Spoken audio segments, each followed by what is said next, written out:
Far beyond Neptune, where sunlight fades into near total darkness, something may be quietly shaping the edge of our solar system.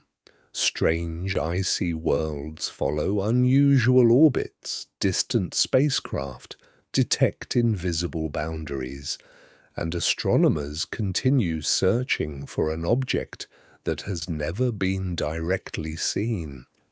It may be a hidden planet, an ancient remnant, or evidence of forces still not fully understood.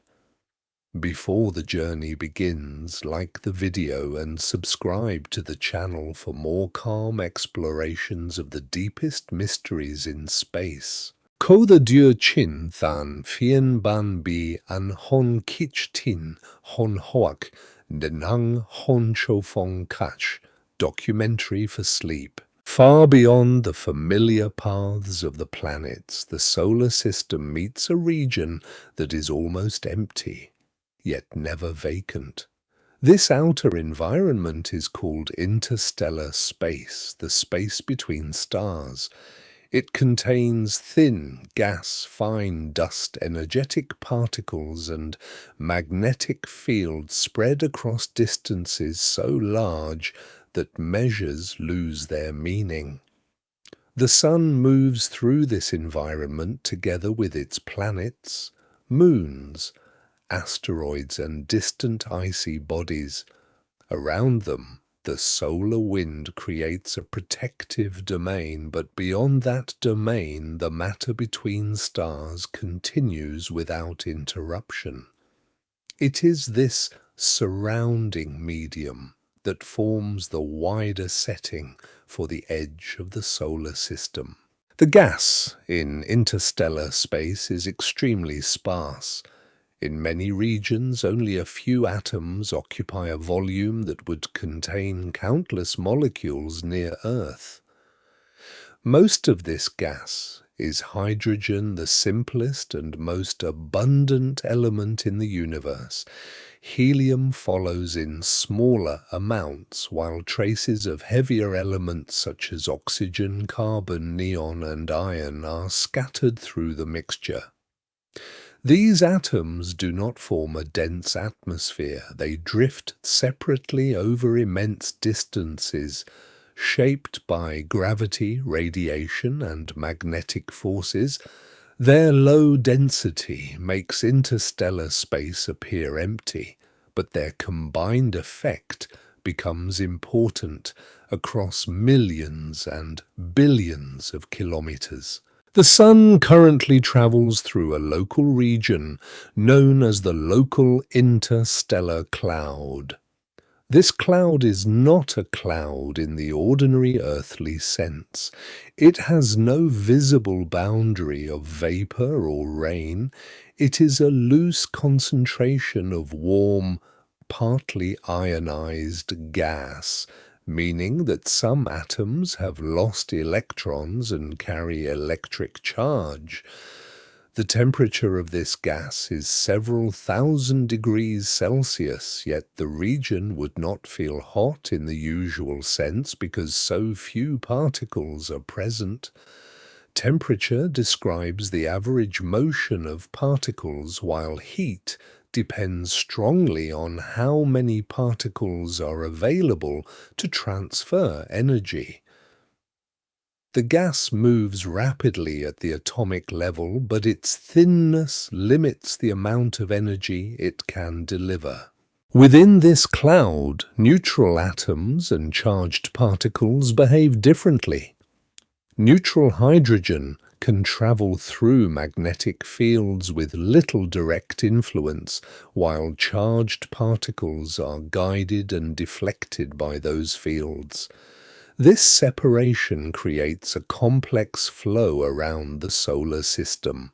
Some neutral atoms pass into the outer solar environment where they may exchange electrons with solar wind particles. This process, called charge exchange, changes the identities and motions of the particles without requiring a violent collision.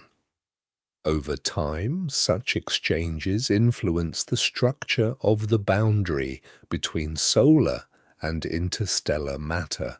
Interstellar dust also moves through this region. Each grain is tiny, often smaller than a particle of smoke, but it contains solid material forged in earlier generations of stars. Silicates, carbon-rich compounds, and metals may all be present. Some grains enter the solar system where spacecraft instruments can detect their impacts or measure the light they scatter. Their paths reveal the direction and speed of the interstellar flow. These grains are ancient travelers. They carry chemical evidence from environments that existed before the present arrangement of the planets, though most individual grains cannot be traced back to a single star. Magnetic fields extend through interstellar space as well. They are weak compared with many fields found near planets or stars, but their influence grows over large distances. Charged particles tend to spiral along magnetic field lines, and this motion shapes the flow of interstellar plasma, a gas made of charged particles. The field near the solar system is not perfectly uniform. It bends, fluctuates, and responds to pressure from the solar wind. Its direction helps determine how charged interstellar matter approaches the outer solar boundary and how energetic particles travel around it. Cosmic rays form another part of the environment. Despite their name, they are mostly particles rather than rays of light. Many are protons, while others are atomic nuclei or electrons moving close to the speed of light. They come from powerful events and processes in the galaxy, including exploding stars and regions around compact stellar remnants. Interstellar magnetic fields scatter their paths, so their original sources are often difficult to identify. Some cosmic rays reach the solar system, but the sun's magnetic influence reduces their numbers before they move inward. In interstellar space, away from that influence, their intensity is generally higher. The darkness of this region is not complete. Starlight crosses it from every direction, although the stars themselves remain distant points. Infrared radiation passes through dust. Radio waves travel across the galaxy, and high-energy photons arrive from remote sources. The interstellar medium absorbs and scatters some of this radiation. Dust dims visible light and can make distant stars appear redder. Gas leaves narrow signatures in starlight, allowing astronomers to measure its composition, temperature, and motion. Even when the material cannot be seen directly, it reveals itself by changing the light that passes through it. Spacecraft provide another way to study this environment. Voyager 1 and Voyager 2 travel outward on separate paths, carrying instruments that measure particles, plasma waves, and magnetic fields. Their observations show that the space beyond the sun's direct wind remains active and structured. The particle environment changes, magnetic directions shift, and plasma densities differ from those inside the solar domain. These measurements do not describe all interstellar space because each spacecraft samples only a narrow path. They provide direct evidence from locations that no earlier spacecraft has reached. The local interstellar environment is not fixed. The Sun moves through the galaxy and the surrounding gas changes over long periods. Different clouds may have different densities, temperatures, and magnetic orientations. A denser region could compress the Sun's protective domain, while a thinner region could allow it to expand. Such changes unfold slowly by human standards, often across thousands or millions of years. The present surroundings are only one stage in the Sun's long galactic journey. At the broadest scale, interstellar space acts as both background and participant. It surrounds the solar system, presses against the solar wind, sends particles and dust inward, and carries radiation from distant stars.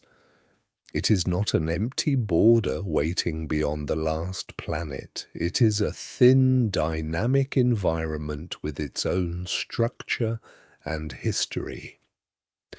The edge of the solar system exists within this wider setting, shaped continually by the quiet material between the stars. Ahead of the Sun's motion through the local interstellar environment, gas and magnetic fields respond gradually to the solar system. The Sun travels through the Milky Way together with its planets, while the local interstellar cloud approaches from a preferred direction. The meeting between this flow and the Sun's extended influence creates a broad upstream region. It is often described as a bow region because it forms in front of the moving heliosphere, much as water changes direction around the front of a boat. The comparison is limited because the material here is extremely thin, partly charged, and strongly influenced by magnetic fields. Scientists continue to consider carefully whether this distant region contains a true bow shock. A shock forms when a flow moves faster than waves can carry information through the material. In ordinary air, a fast aircraft can outrun sound waves and create sudden compression.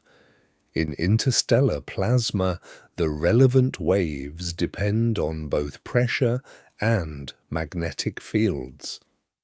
Measurements indicate that the solar system may move too slowly relative to the surrounding material to create a strong shock. Instead, observations favor a gentler bow wave or broad compression region. The distinction changes how particles, fields, and pressure are arranged before interstellar material reaches the main solar boundary. The distant bow region has no solid surface. Its position cannot be marked by a single line that remains fixed.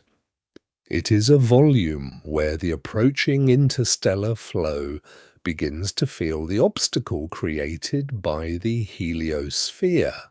Charged particles cannot simply move straight through the changing magnetic structure. Their paths bend, their density can increase, and their energy distribution can shift. Neutral atoms are less responsive to magnetic forces, although they still collide and exchange electrons with charged particles. The result is a layered interaction spread across a very large distance. The exact size and shape of this region remain uncertain. They depend on the speed of the Sun through the local cloud, the density and temperature of the gas, the strength and direction of the interstellar magnetic field, and pressure from energetic particles. Each quantity carries uncertainty because measurements come from limited viewpoints. Spacecraft sample narrow paths while telescopes observe indirect signatures across long lines of sight. Computer models combine these measurements, but different assumptions produce somewhat different forms. Some models show smooth compression, others allow weak, shock-like behavior under particular conditions. The broad conclusion remains that the upstream environment is disturbed before it reaches the tighter boundary around the solar wind. Magnetic fields provide much of the structure. The local interstellar field approaches at an angle rather than aligning perfectly with the Sun's motion. As the flow encounters the heliosphere, field lines bend and gather around the outer obstacle. This process is sometimes called draping because the field wraps around the heliosphere like threads passing around a rounded form. The image does not imply that the field is cloth. It describes a change in direction and concentration. Draping can make the bow region uneven, with one side responding differently from the other. This asymmetry means that the heliosphere is not expected to resemble a perfect sphere. The Sun's motion creates an upstream side and a downstream side, while the tilted magnetic field adds another direction. Solar activity also changes pressure from within over an approximately 11-year cycle. These combined influences produce a boundary that can shift, swell, and contract. Far upstream, the changes are gentle, but they still affect how interstellar particles approach. The bow region records both the galactic surroundings and the changing output of the Sun. Neutral hydrogen offers an important way to trace the interaction. Some atoms travel toward the heliosphere without being deflected by magnetic fields.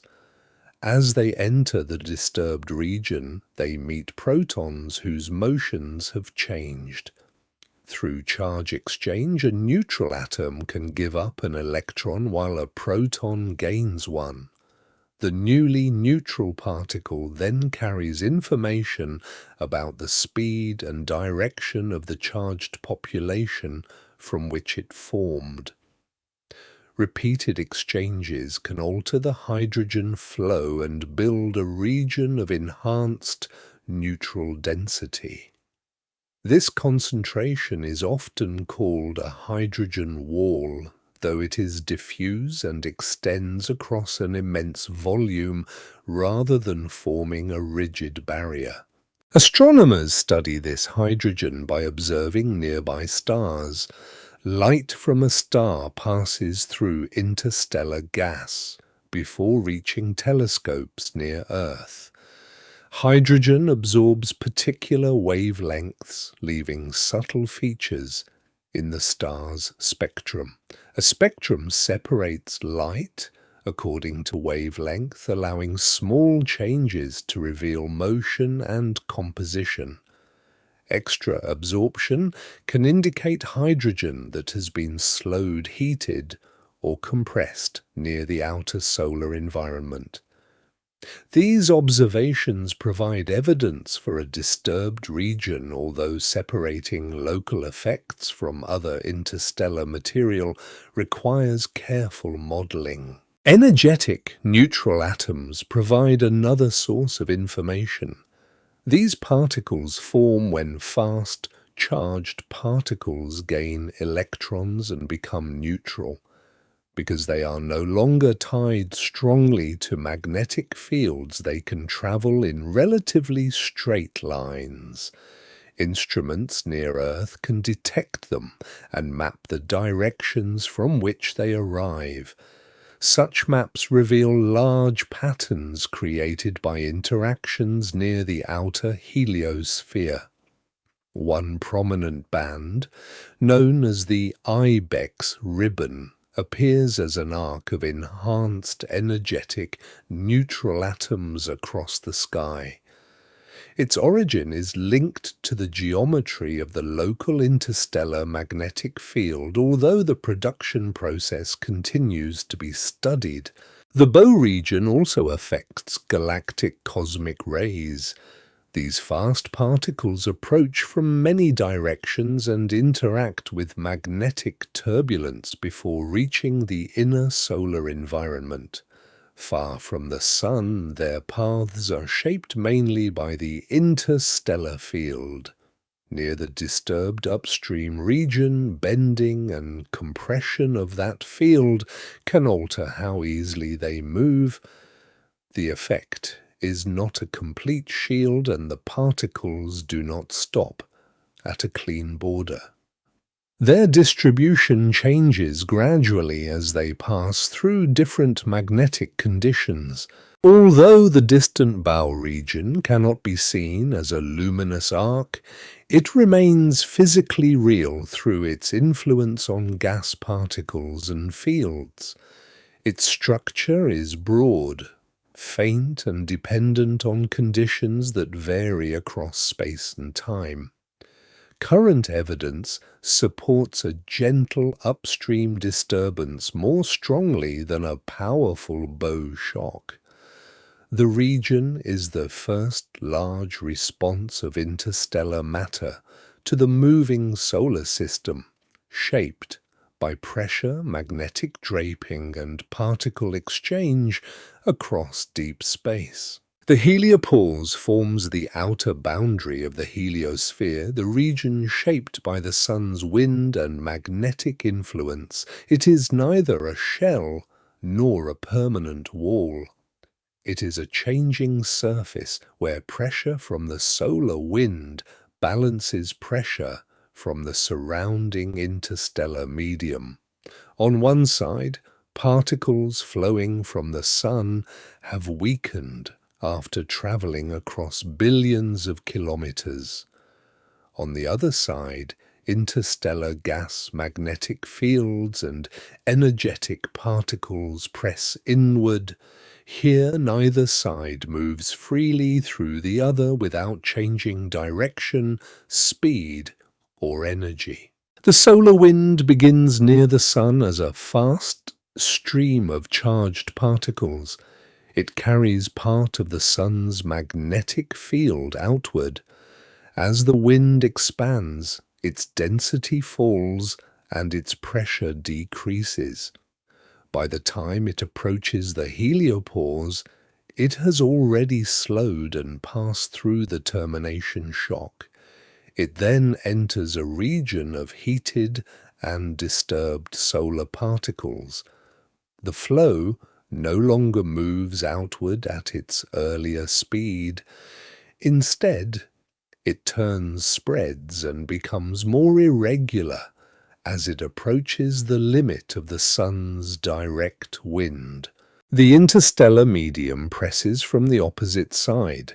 Its gas is thin, but it fills a volume. Its charged particles respond to the local interstellar magnetic field, while neutral atoms can cross magnetic structures more easily. The pressure outside the heliosphere comes from several sources, including particle motion, magnetic energy, and cosmic rays. No single source determines the boundary by itself. The heliopause settles where the combined pressure outside matches the weakened pressure from within. Because both sides change, the boundary can move. Solar activity alters the heliopause over time. During periods of stronger solar activity, the Sun sends more energetic and irregular wind into space. During quieter periods, the outward pressure weakens. These changes do not reach the heliopause immediately. They travel outward through the solar wind for months or years before affecting the distant boundary. The response is therefore delayed and smoothed across large distances. The heliopause may expand or contract, but its motion is gradual compared with the rapid changes seen near the Sun.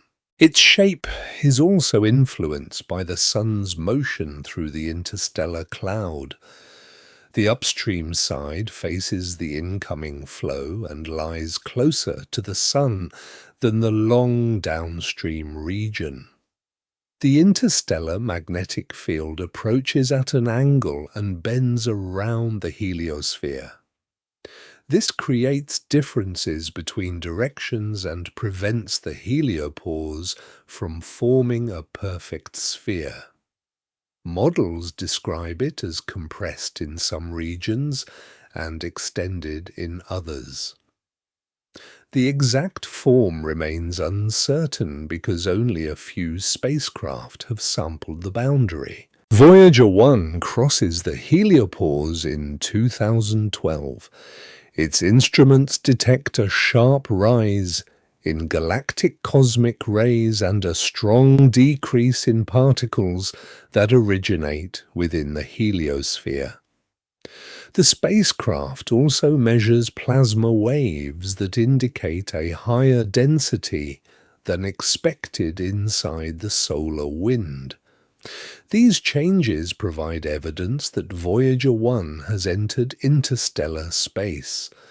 The crossing does not produce a visible flash or mechanical impact. It appears through shifts in particle populations, plasma density, and magnetic conditions recorded over time. Voyager 2 crosses the heliopause in 2018 along a different path.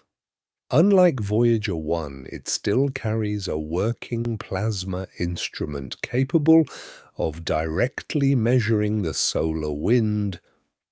The instrument records a steep decline in outward solar plasma as the spacecraft reaches the boundary. Other instruments detect corresponding changes in energetic particles and magnetic fields. The second crossing confirms that the heliopause is a real physical transition, while also showing that its properties vary by location and time. The magnetic field behaves in a complex way near the crossing. Earlier models often predict a sharp change in direction because the solar and interstellar fields arise in different environments. Voyager measurements show that the direction changes less than many models predict. The field strength changes, but the orientation remains surprisingly similar across the boundary in the sampled regions. This result suggests that magnetic draping and local geometry shape the transition. It also shows that crossing the heliopause cannot be identified by one measurement alone. Particle leakage occurs in both directions. Some solar particles reach beyond the boundary, while some interstellar particles enter the heliosphere. The heliopause separates dominant populations rather than creating perfect isolation. Neutral atoms cross especially easily because magnetic fields do not guide them directly. Charged particles face a more complicated path, yet turbulence and changing field connections can allow limited exchange. The boundary, therefore, acts as a selective and dynamic interface. Plasma waves reveal another feature of the region.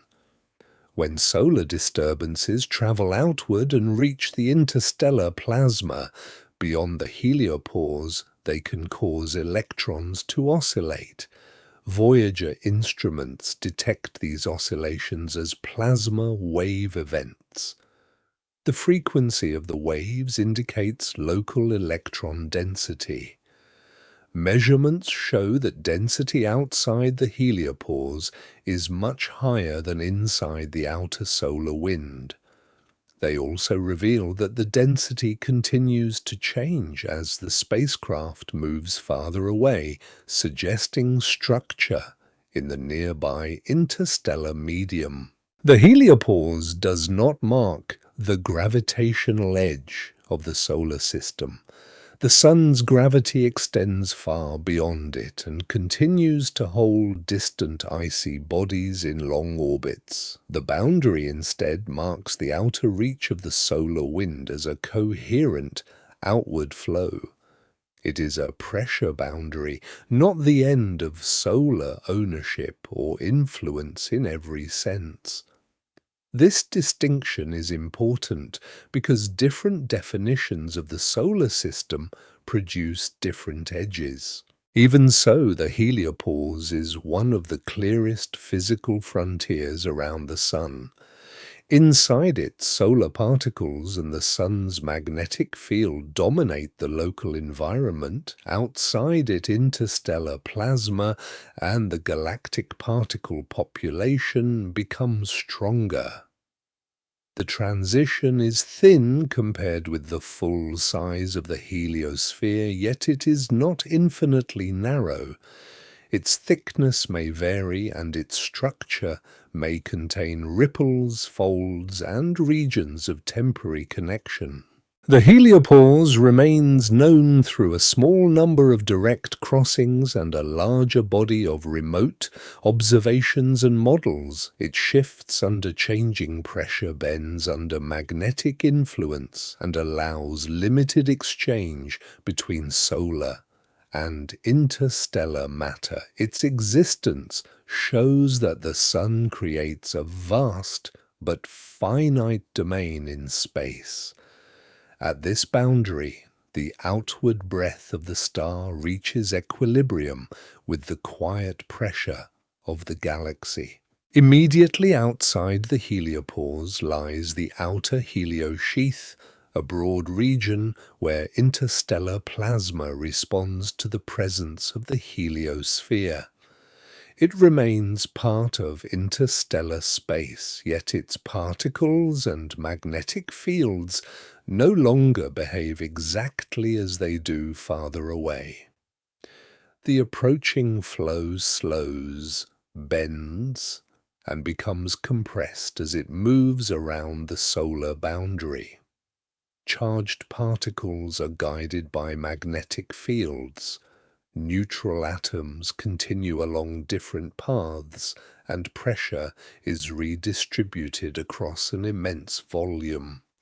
The region is faint, diffuse, and difficult to measure directly, but it carries the imprint of the Sun's motion through the local interstellar cloud.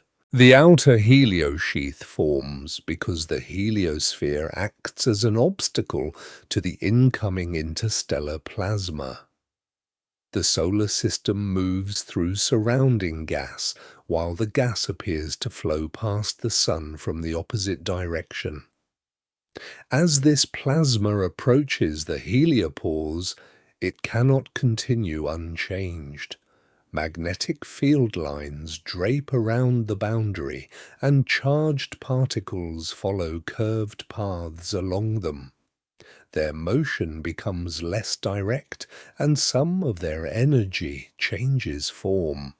The flow may warm and compress without producing a strong shock. Current evidence favors a broad, gradual disturbance rather than a single, violent transition. This region differs from the heliopause itself. The heliopause is the pressure boundary between solar and interstellar domains, while the outer heliosheath is the disturbed interstellar material beyond that boundary. Its thickness is not known precisely. Models suggest that it may extend across many billions of kilometers, but the value depends on the local magnetic field particle density, temperature, and the changing pressure of the solar wind. Because only a few spacecraft travel in this direction, its full three-dimensional structure remains uncertain. Magnetic draping dominates much of the outer heliosheath. The local interstellar magnetic field approaches the heliosphere at an angle. As field lines encounter the outer boundary, they bend and gather around it. This increases magnetic pressure in some locations and reduces it in others. The field does not wrap evenly because the heliosphere is not perfectly symmetrical. The direction of the interstellar flow, the tilt of the field, and variations in solar activity all contribute to an uneven shape. The outer heliosheath therefore contains regions with different field strengths and particle motions. Plasma in this environment consists mainly of protons and electrons. A proton carries positive electric charge, while an electron carries negative charge. Together, they respond strongly to magnetic and electric fields. Their average density remains very low, but the scale of the region makes their collective behavior important. When the plasma is compressed, particles move closer together and magnetic fields can strengthen. When the flow turns around, the heliosphere pressure spreads along different directions.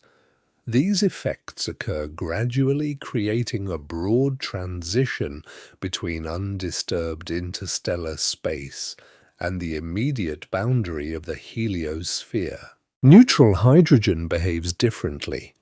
Because it has no net electric charge, it can cross magnetic field lines more freely. Some neutral atoms enter the outer heliosheath from farther interstellar space.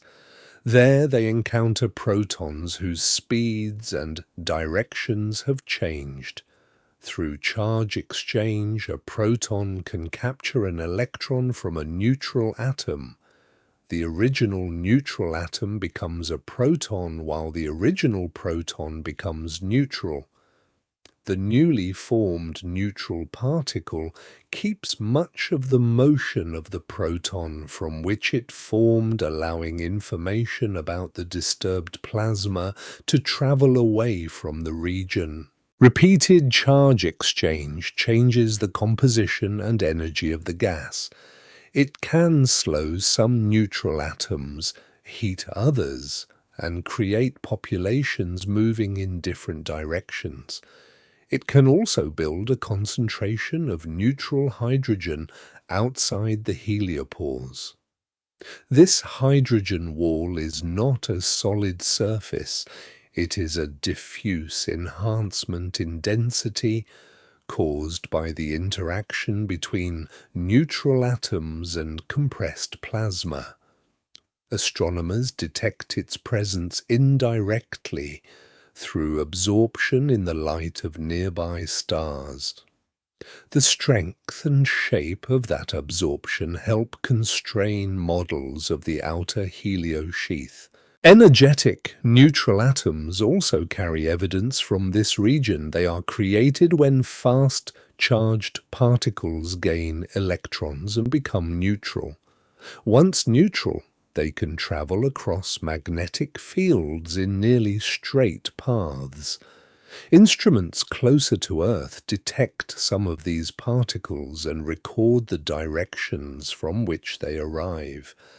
By assembling many detections, scientists construct maps of distant particle interactions. These maps do not provide photographs of the outer heliosheath, but they reveal broad patterns associated with its magnetic geometry and particle exchange. The ibex ribbon is one of the most important patterns linked to this environment. It appears as a narrow arc of enhanced energetic neutral atom emission across the sky. Its position is closely related to the direction of the local interstellar magnetic field. Several explanations describe how particles may leave the heliosphere, interact with the outer heliosheath, and return as energetic neutral atoms. The details remain under study, but the ribbon strongly indicates that the surrounding magnetic field shapes the region in an organized way. Turbulence adds further complexity. Small variations in magnetic direction and particle speed can grow as the interstellar flow moves around the heliosphere. Waves travel through the plasma, carrying energy and changing local conditions. Some disturbances originate in interstellar space, while others arise from pressure changes inside the heliosphere that reach the boundary after long delays. The outer heliosheath therefore responds to influences from both sides. Its structure is not frozen, even though its large scale changes slowly. Galactic cosmic rays pass through this disturbed environment on their way towards the inner solar system. The bent and compressed magnetic field can scatter these high-energy particles and alter their directions. The outer heliosheath does not stop them completely, but it may influence how many reach the heliopause and how their intensity varies across the sky. Lower energy cosmic rays are affected more strongly than the most energetic particles, which follow straighter paths through magnetic irregularities. The outer heliosheath remains known mainly through indirect evidence, spacecraft measurements near the boundary, and numerical models. It is a region where interstellar matter is reshaped without becoming solar material. Plasma slows, fields bend neutral atoms, exchange charge, and energetic particles carry traces of distant interactions. Across this wide and quiet zone, the surrounding galaxy adjusts to the presence of the Sun's vast magnetic domain. Its subtle changes reveal pressure, motion, and magnetism operating across nearly empty space. Inside the heliopause and beyond the termination shock lies the inner heliosheath, a broad region filled with solar material that has been slowed, heated, and redirected. The solar wind dominates this environment, but it no longer moves outward in the fast, steady manner closer to the Sun. Its particles have crossed a major transition and now travel through a magnetic landscape. The region forms the final layer of the heliosphere before solar plasma gives way to the interstellar medium. It is uneven and shaped by pressure from both the Sun and the surrounding galaxy. The solar wind enters the inner heliosheath after passing through the termination shock. Before the crossing, it moves faster than the waves that can carry pressure, changes through the plasma. At the shock, the flow slows sharply, and much of its directed motion becomes heat and disorder. Protons, electrons, and heavier ions spread into broader ranges of speed and direction. The plasma becomes hotter in a physical sense, although its low density means that it contains little total heat. Magnetic fields also become compressed and more irregular, giving the region a restless structure. The inner heliosheath does not have the same thickness in every direction. The upstream side facing the incoming interstellar flow is more compressed. Other directions may extend much farther depending on the shape of the heliosphere and the pressure of the local magnetic field. Voyager 1 and Voyager 2 cross different parts of this region and record different distances between the termination shock and the heliopause. Their measurements show that the heliosphere is not a simple sphere, and that the inner heliosheath changes with direction. Solar activity contributes to these variations. The Sun releases fast and slow streams of plasma, as well as larger disturbances produced by eruptions. These structures expand as they travel outward and often merge into broad pressure fronts. By the time they reach the inner heliosheath, their details have weakened, but their combined pressure can still compress magnetic fields and alter particle populations. Changes generated near the Sun can therefore travel across the entire heliosphere and disturb its outer layers years later. Flow within the inner heliosheath becomes complicated because the plasma can no longer continue straight outward. Pressure from the interstellar medium restricts its motion. Part of the flow turns around the sides of the heliosphere, while some may be directed into extended downstream regions. Older models often describe a long comet-like tail. More recent models allow other forms, including shorter or divided tails shaped by magnetic tension and charge exchange. The exact global shape remains uncertain because available spacecraft sample only narrow paths through a vast three-dimensional volume. Charge exchange strongly influences the inner heliosheath. Neutral hydrogen atoms from interstellar space can cross the heliopause and enter the solar plasma. When a fast proton captures an electron from one of these atoms, the proton becomes a fast neutral atom. The original neutral atom becomes a slower charged particle.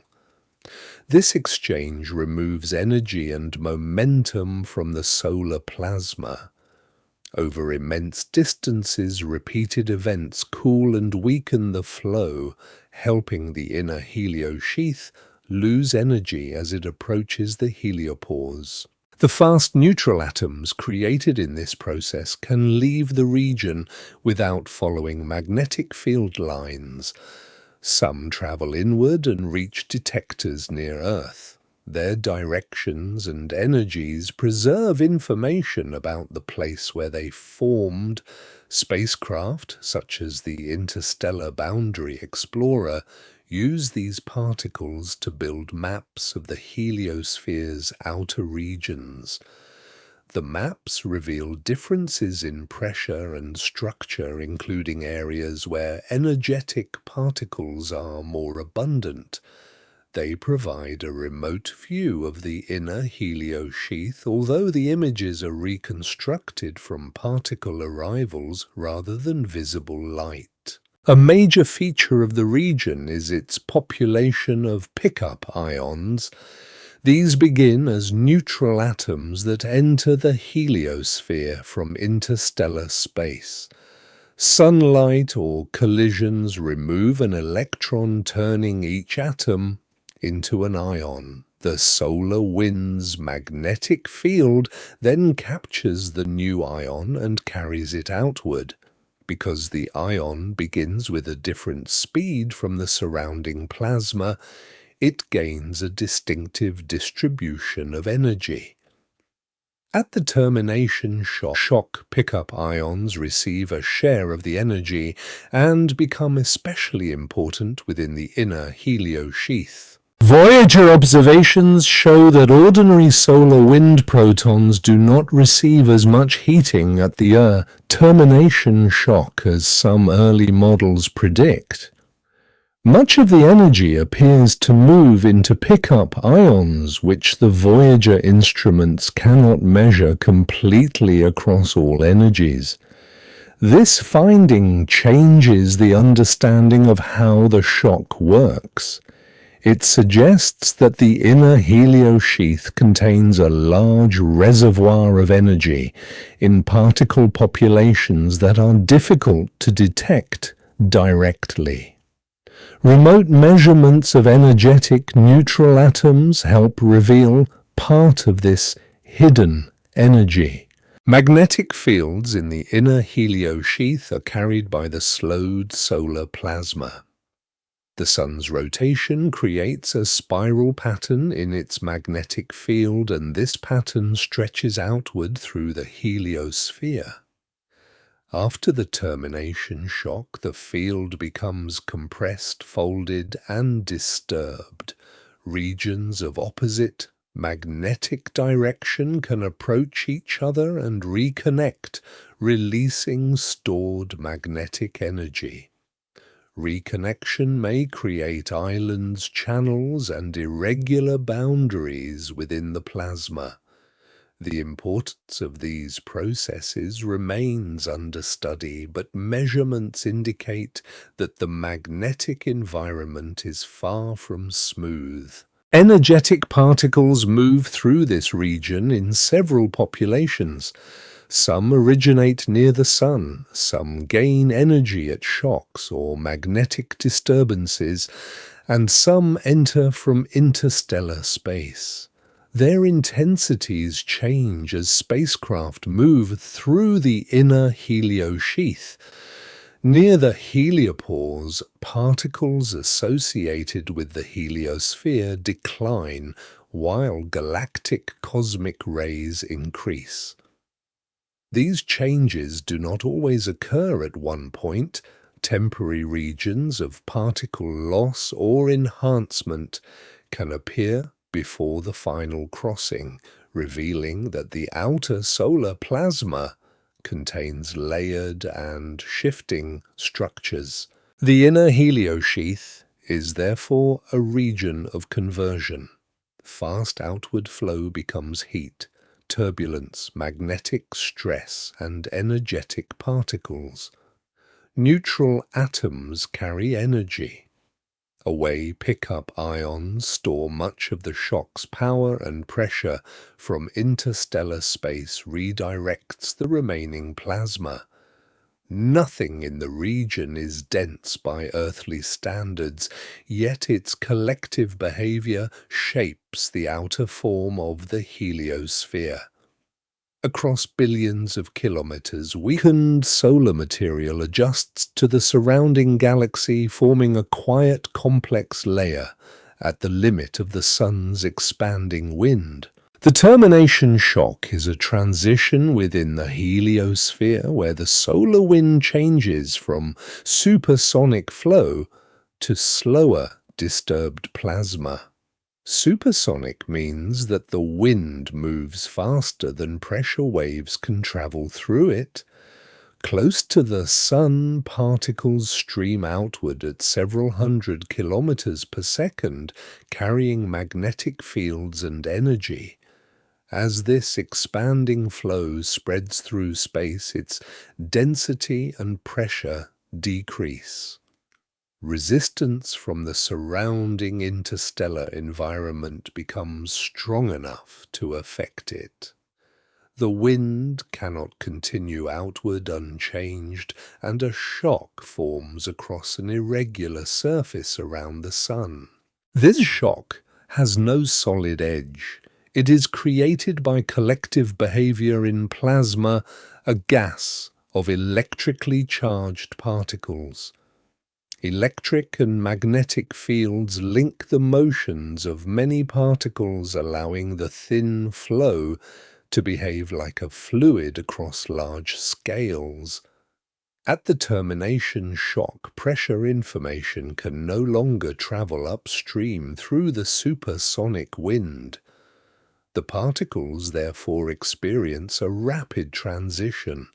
Their average outward speed falls, their random motions increase, and the magnetic field carried by the wind becomes compressed.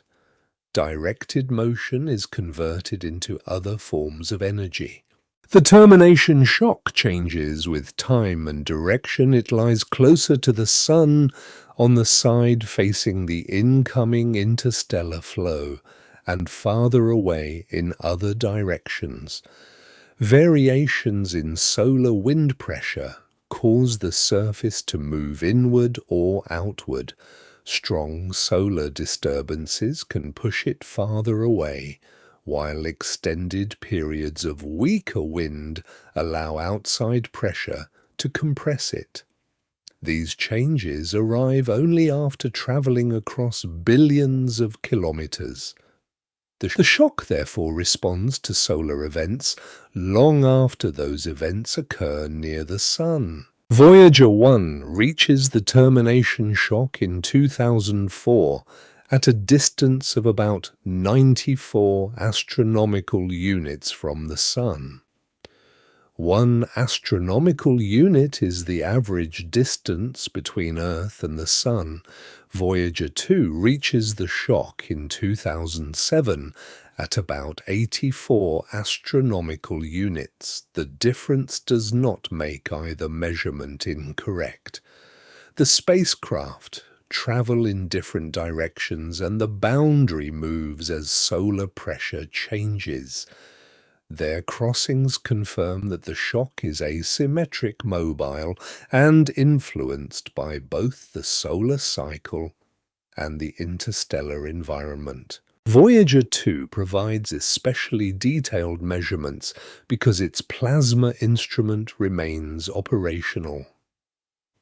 As the spacecraft crosses the shock, the outward speed of the solar wind decreases sharply. The temperature of ordinary solar wind protons rises, but not as much as several earlier models predict.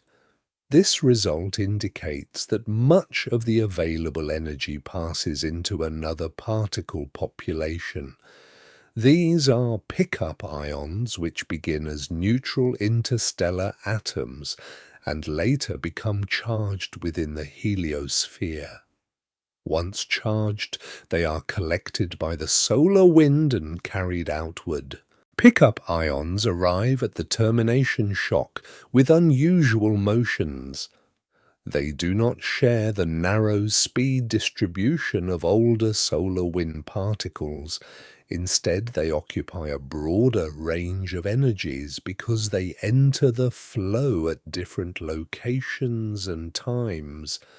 At the shock, they absorb a large fraction of the energy released as the wind slows.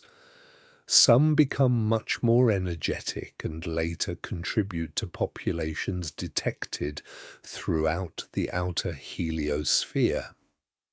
Their importance explains why the ordinary proton temperature alone cannot describe the full energy balance at the shock. The termination shock is called a collisionless shock. In ordinary gases, shocks often depend on frequent collisions between molecules. In the outer heliosphere, particles are so widely separated that direct collisions are rare. The transition is maintained instead by electric fields, magnetic fluctuations, and waves within the plasma. These collective effects scatter particles and redistribute energy over distances that remain small compared with the scale of the heliosphere. The shock is broad on human scales, yet thin within the solar system. Its structure is not perfectly smooth. Solar wind conditions vary with latitude, longitude, and time.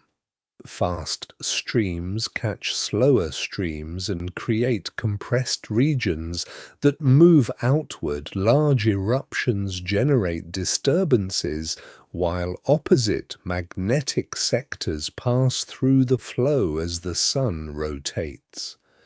When these patterns reach the termination shock, they can deform it, strengthen parts of it, or create repeated crossings for a spacecraft near the boundary. A moving spacecraft may therefore encounter several changes before leaving the transition completely. Magnetic fields also influence particle acceleration at the shock.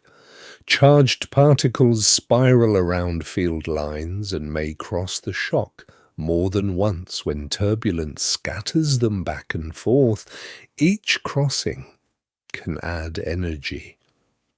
This process contributes to anomalous cosmic rays, a population first identified through its unusual composition and energy.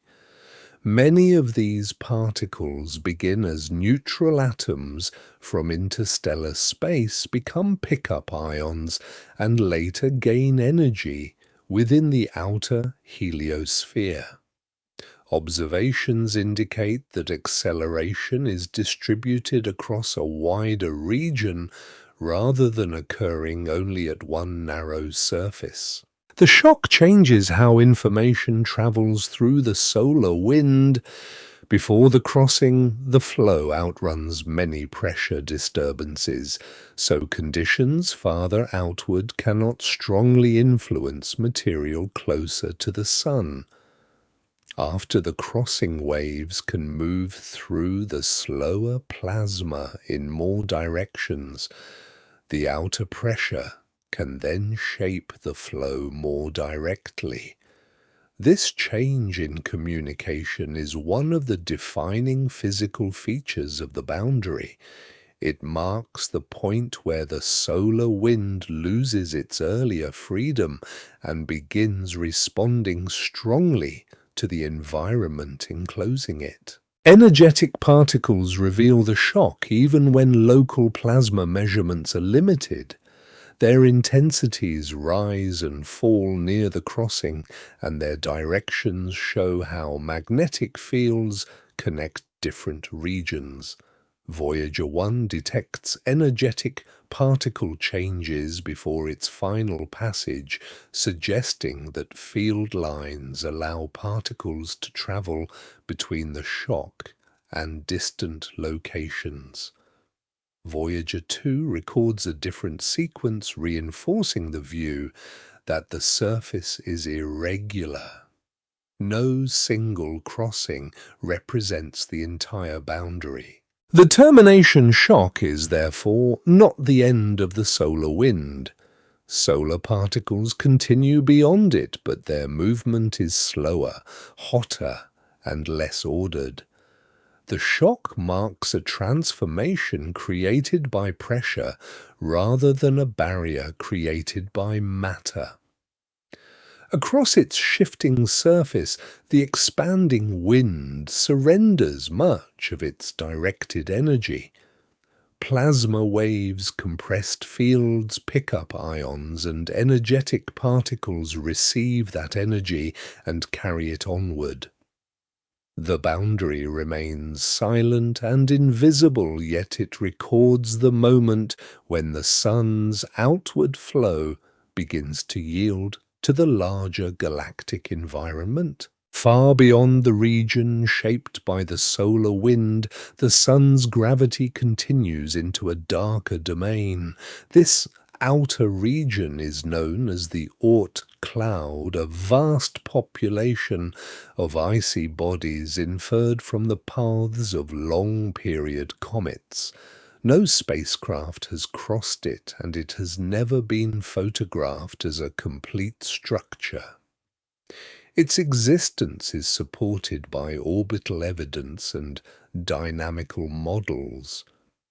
The outer Oort cloud is thought to form a broad, nearly spherical swarm surrounding the planetary system at immense distance. The objects within this region are believed to be remnants from the formation of the solar system. More than 4.5 billion years ago, planets grew within a rotating disk of gas dust rock and ice around the young Sun. Small bodies formed throughout that disk. Some joined planets and moons, while others remained separate. During the early rearrangement of the giant planets, many icy bodies experienced close encounters. Jupiter, Saturn, Uranus, and Neptune changed their paths, throwing smaller objects outward. A body scattered far from the planets does not automatically remain bound to the Sun. If it gains enough speed, it escapes into interstellar space. If it remains below escape speed, solar gravity turns its path into an enormous orbit. At great distance, the Sun's pull is weak, and passing stars or the Milky Way can alter the orbit. These influences may lift the object's closest approach away from the planets, protecting it from another strong encounter. Scattered icy bodies can then remain stored in the outer Oort Cloud. The scale of the cloud is uncertain because its members are too faint and distant to observe directly in reflected sunlight. Models place its inner parts thousands of astronomical units from the Sun and its outer limit tens of thousands of astronomical units away. 1 astronomical unit is the average distance between Earth and the Sun. At the farthest plausible distances, an object may take millions of years to complete one orbit. The Sun remains its main influence, but that connection is delicate. The cloud is expected to be roughly spherical rather than flat. The planets orbit within a common plane because they formed in the same disk. Bodies scattered outward begin with paths related to that plane, but weak pulls from passing stars and the galaxy gradually change their inclinations. Over vast periods, their directions become widely distributed. Long-period comets therefore approach from above, below, and across the planetary plane. This distribution strongly supports a distant spherical reservoir. Each object in the outer Oort cloud is likely small compared with a planet. Many may be only a few kilometers across, while some could be larger. Their interiors probably contain water ice-frozen, carbon compound, silicate rock and dust. Sunlight is extremely weak and surface temperatures remain very low. Chemical activity is limited, and the objects spend almost all of their existence in darkness. Cosmic rays, interstellar particles, and occasional impacts slowly alter their surfaces. The total number of bodies is unknown. Estimates suggest that the cloud may contain hundreds of billions or even trillions of icy objects, though few are large enough to produce visible comets. Its total mass is also uncertain. Models depend on assumptions about the early giant planets, the Sun's birth cluster, and material lost during formation. Some estimates place the cloud's mass at several times the mass of Earth, while others allow lower or higher values. The Sun probably forms within a group of stars rather than in isolation. During that early period nearby, stars pass more closely than they do today. Their gravity may place scattered bodies into distant stable orbits. It may also remove material or exchange objects between neighboring stars. After the group disperses, the Sun enters a quieter galactic environment. The outer Oort cloud then continues evolving under weaker but persistent gravitational forces. Passing stars remain important, Most pass at great distance and cause small changes, but these can accumulate. A closer passage can alter many Oort cloud orbits at once.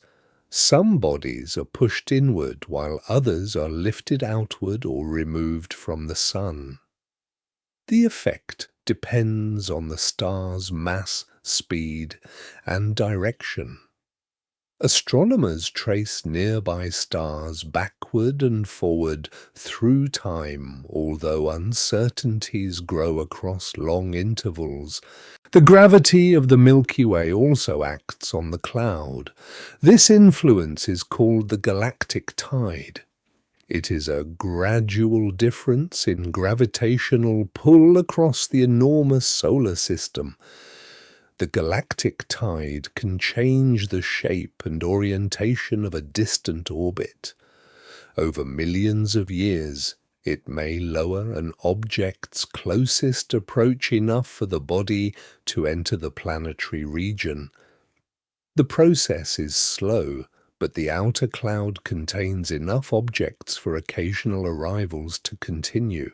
When an icy body is directed inward, it begins a long fall towards the Sun. Its speed increases as solar gravity draws it closer.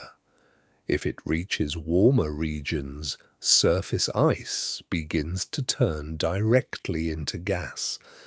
Dust is released, forming a surrounding cloud and sometimes a tail. The object becomes recognizable as a long-period comet. Its orbit may take thousands or millions of years, and its previous passage may have occurred before recorded history. Some may be entering the planetary region for the first time. Long-period comets provide the main evidence for the outer Oort cloud, but their histories are difficult to reconstruct. Planetary gravity can change their orbits during close passages. Gas escaping from the nucleus can also produce small forces. Astronomers calculate paths, carefully separating recent disturbances from the more distant orbit. The results indicate that many comets come from a reservoir far beyond the planets, though the exact structure of that reservoir remains uncertain. The outer Oort cloud is therefore known through motion rather than direct sight. It is a region where the Sun's gravity is weak but still meaningful, where ancient icy bodies preserve traces of planetary formation, stellar encounters, and galactic influence.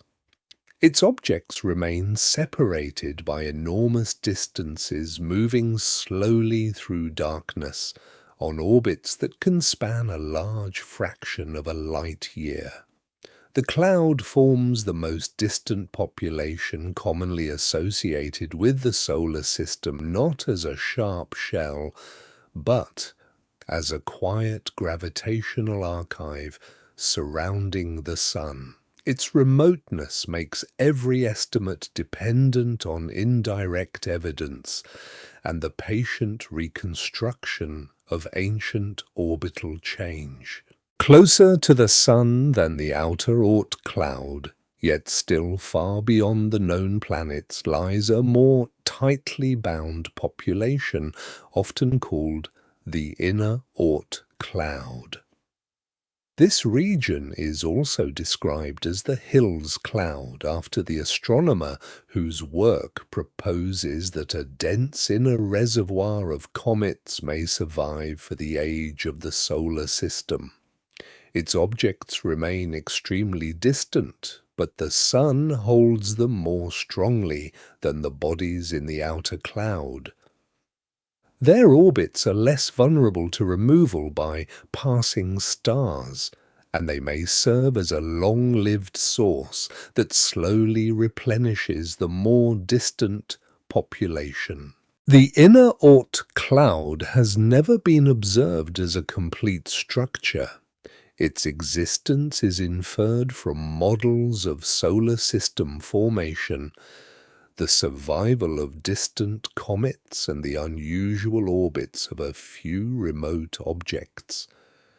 The inner cloud remains more closely controlled by the Sun.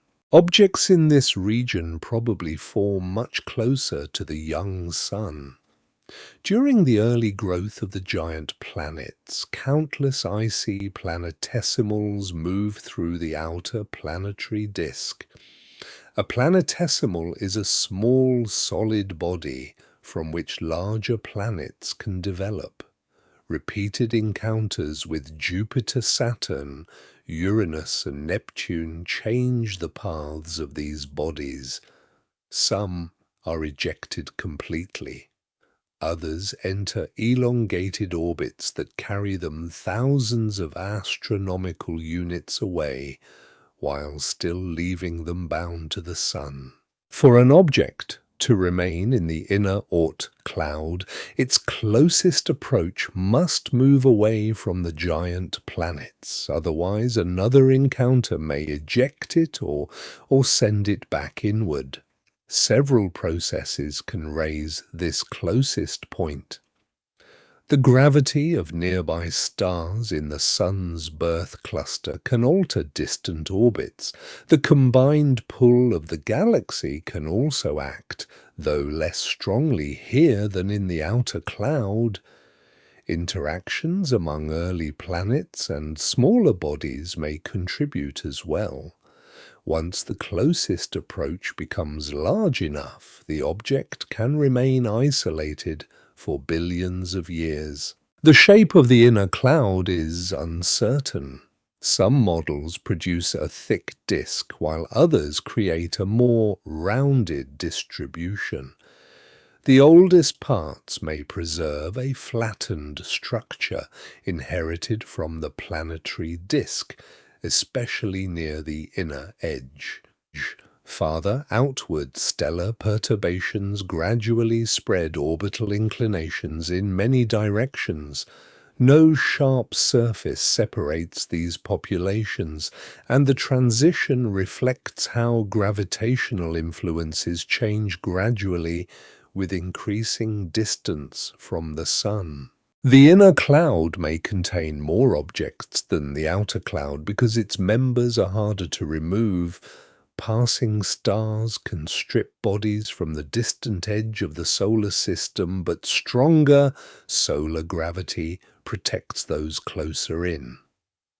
Over time, some inner cloud objects are pushed outward and replace material lost from the outer reservoir. This replenishment helps explain how long-period comets may continue arriving after billions of years.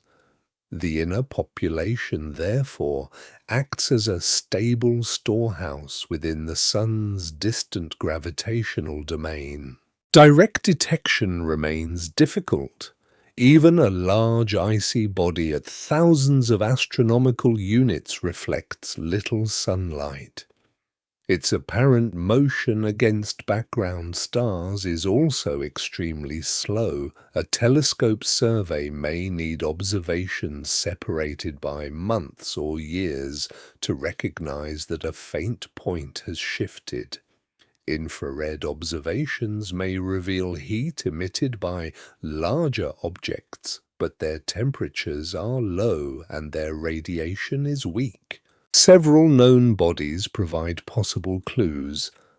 Sedna follows an orbit with a closest approach far beyond Neptune and a distant point hundreds of astronomical units from the Sun. Other objects share similarly detached paths. They are not necessarily members of the main inner Oort cloud because their orbits may lie near its inner boundary or within a separate transitional population. Their existence nevertheless shows that bodies can occupy stable regions beyond the direct control of Neptune. Their paths preserve evidence of forces that act during the solar system's early history. The origin of these detached orbits remains uncertain. A close stellar passage during the Sun's youth could lift their closest approaches. The collective gravity of the birth cluster could produce a similar effect. Some models consider the influence of an additional distant planet, while others reproduce parts of the observed population without one. The small number of known objects and strong observational bias prevent a final conclusion. Surveys find distant bodies more easily when they are near the Sun and located in well-studied parts of the sky, so the observed sample cannot represent the full population evenly. The inner Oort cloud may also contain material captured from other stars. In a crowded stellar nursery, young stars pass near one another while each holds a disk of small bodies. Gravitational encounters can remove objects from one system and place a fraction into another. Simulations indicate that exchange is possible, though the amount retained by the Sun remains uncertain. If captured bodies survive, their compositions may differ subtly from objects formed in the solar nebula. No known inner cloud object has yet been identified securely as such a visitor. Collisions are probably rare because the objects are separated by enormous distances. The region is not a dense belt. Each body follows its own long orbit through mostly empty space. Surface change occurs mainly through radiation, cosmic rays, and occasional impacts by tiny particles. Without strong sunlight, volatile ices remain frozen. Ancient chemical mixtures may survive beneath altered surface layers, preserving material from the earliest stages of planetary formation. The inner cloud responds slowly to the galaxy. Passing stars and galactic tides adjust its orbits over millions of years, but most changes are small. A rare close encounter can produce a stronger disturbance, sending some objects outward and others inward. Bodies driven toward the planetary region may become long-period comets after their paths are further changed. Others remain detached, circling the Sun without approaching any planet. This hidden population represents a deep archive of solar history. Its structure depends on where the Sun forms, how long it remains near neighboring stars, how the giant planets migrate, and how much material escapes during early scattering. Every distant orbit records part of that history, though the record is difficult to read. The inner Oort cloud remains unseen as a whole, yet it provides a coherent explanation for the survival, storage, and slow movement of icy bodies in the immense space between the planets and the outermost gravitational frontier. Beyond the main population of the Kuiper Belt lies a smaller group of icy bodies detached from Neptune's direct control. These objects travel on long stretched paths, but their closest approaches stay too far from the giant planet for ordinary encounters to explain their present motion easily. They occupy a remote region between the known planetary system and the deeper reservoirs of the Oort Cloud. Their paths are slow, cold, and difficult to observe, yet they preserve some of the clearest evidence that the outer solar system has been shaped by forces not fully visible today. The best-known example is Sedna, discovered in 2003. Sedna follows an orbit that carries it from about 76 astronomical units from the Sun to nearly 1,000 astronomical units away. 1 astronomical unit is the average distance between Earth and the Sun. Even at its closest point, Sedna remains far beyond Neptune, whose average distance is about 30 astronomical units. The object therefore avoids the repeated close encounters that normally reshape the orbits of scattered, icy bodies. Its detached path requires an explanation involving events that occur earlier, farther away, or through a more distant source of gravity.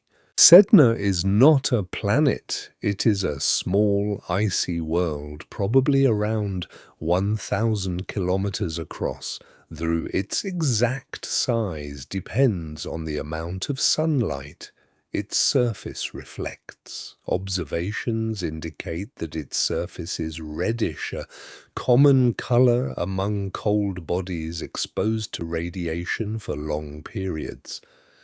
The color may result from complex carbon-rich compounds formed as ultraviolet light and cosmic rays alter simple ices.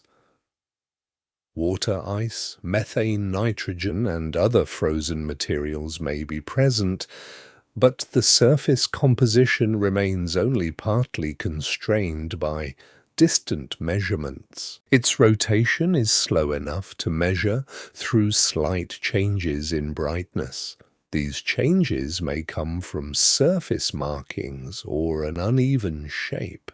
Sedna has no confirmed moon, though a faint companion could remain difficult to detect. Its temperature stays low because sunlight at such distances is weak. Even near its closest approach, the Sun would appear much smaller and dimmer than it does from Earth. Most volatile materials remain frozen, and any activity would be faint compared with the gas and dust released by comets closer to the Sun. Other detached objects have since been found. 2012 VP 113, sometimes called Biden in informal discussion, follows a distant orbit with a closest approach near 80 astronomical units. Leleakuhonua, discovered through a long survey, has an orbit that reaches far beyond 1,000 astronomical units while remaining distant from Neptune at its closest point.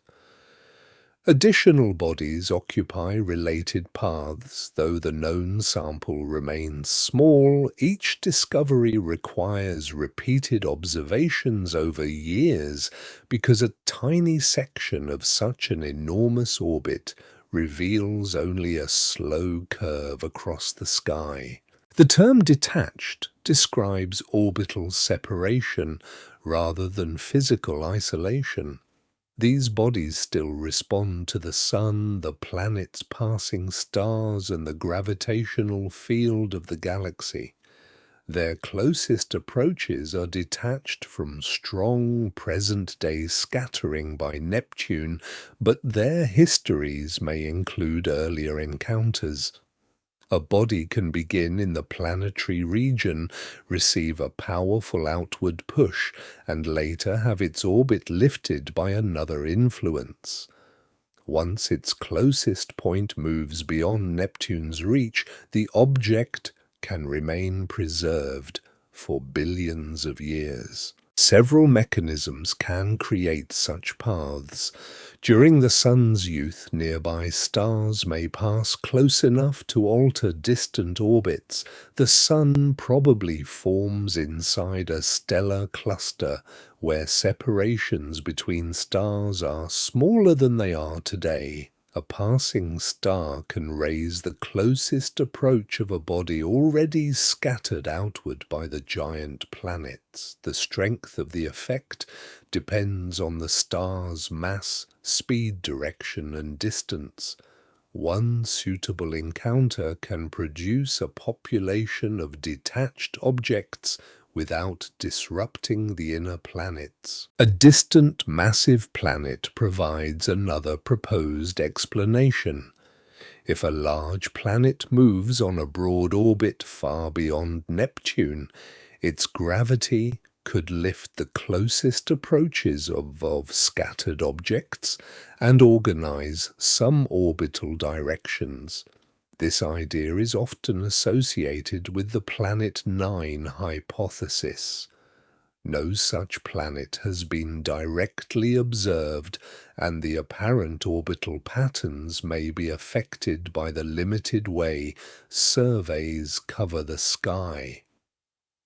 Detached objects, therefore, offer evidence worth examining, but they do not by themselves confirm an unseen planet. Neptune's early migration may contribute as well. The giant planets do not remain at their original distances during the young solar system. As they exchange energy with smaller bodies, their orbits shift. Neptune moves outward through a disk of icy material, capturing some objects in resonances and scattering others. A resonance is a repeated gravitational rhythm between orbital periods. Under certain conditions, migration and resonance can lift an object's closest approach temporarily or permanently. These processes explain some detached bodies, though the most extreme orbits remain difficult to reproduce in every model. Observational bias complicates all interpretations. Distant objects are brightest near their closest approaches, so surveys are more likely to find them during a small fraction of their long journeys. Telescopes also examine some regions of the sky more often than others because of weather, the Milky Way's bright star fields, and survey design. The known sample may therefore show apparent clusters that do not represent the full population. Statistical conclusions remain sensitive to each new discovery. The orbits themselves are calculated from repeated positions. At first, a newly found object may have a poorly known path. Months and years of observation extend the measured arc and reduce uncertainty. Older images can sometimes reveal the body before its official discovery, adding valuable earlier positions. Even then, an orbit lasting thousands or tens of thousands of years cannot be watched directly through a complete revolution. Astronomers rely on gravity and careful measurement to reconstruct the unseen parts. Detached icy worlds remain among the most preserved bodies in the solar system. Their surfaces change slowly. Their paths avoid close planetary encounters, and their distant motion records ancient gravitational events. They do not identify one hidden cause with a certainty. Instead, they define a region where several histories remain possible. Sedna and its companions move through deep cold as surviving evidence that the solar system once develops within a more crowded and changing environment than the quiet arrangement observed today. Among the most distant known objects, astronomers search for patterns in orbital shape, tilt, and direction. Each body follows its own path around the Sun, Yet several extreme objects appear to share certain alignments. Their closest approaches occupy related regions of space, and some of their orbital planes seem grouped rather than randomly distributed. Gravity can preserve organized patterns across long periods, yet the known sample is small, the objects are faint, and surveys do not examine the sky evenly. An orbit can be described through several properties. Its semi-major axis gives a measure of overall size. Its eccentricity describes how stretched the path is. Its inclination gives the tilt relative to the main planetary plane. Other angles identify where the orbit crosses that plane and where the object comes closest to the Sun. For nearby planets, these quantities are measured with great precision. For remote icy bodies, the same description applies, but uncertainty remains larger because observations cover only a tiny fraction of an orbit lasting thousands of years. The most discussed pattern concerns the direction of perihelion, the point of closest approach to the Sun. Several extreme trans-Neptunian objects have perihelia that appear concentrated within a limited range of directions. Some also show related orientations in the long axes of their orbits. If the population were large and observed without bias, a persistent cluster could indicate that an unseen gravitational influence maintains the arrangement. Random motion and known planetary perturbations would otherwise tend to spread many orbital directions over time. Orbital poles provide another measure. A pole is an imaginary direction perpendicular to an orbital plane.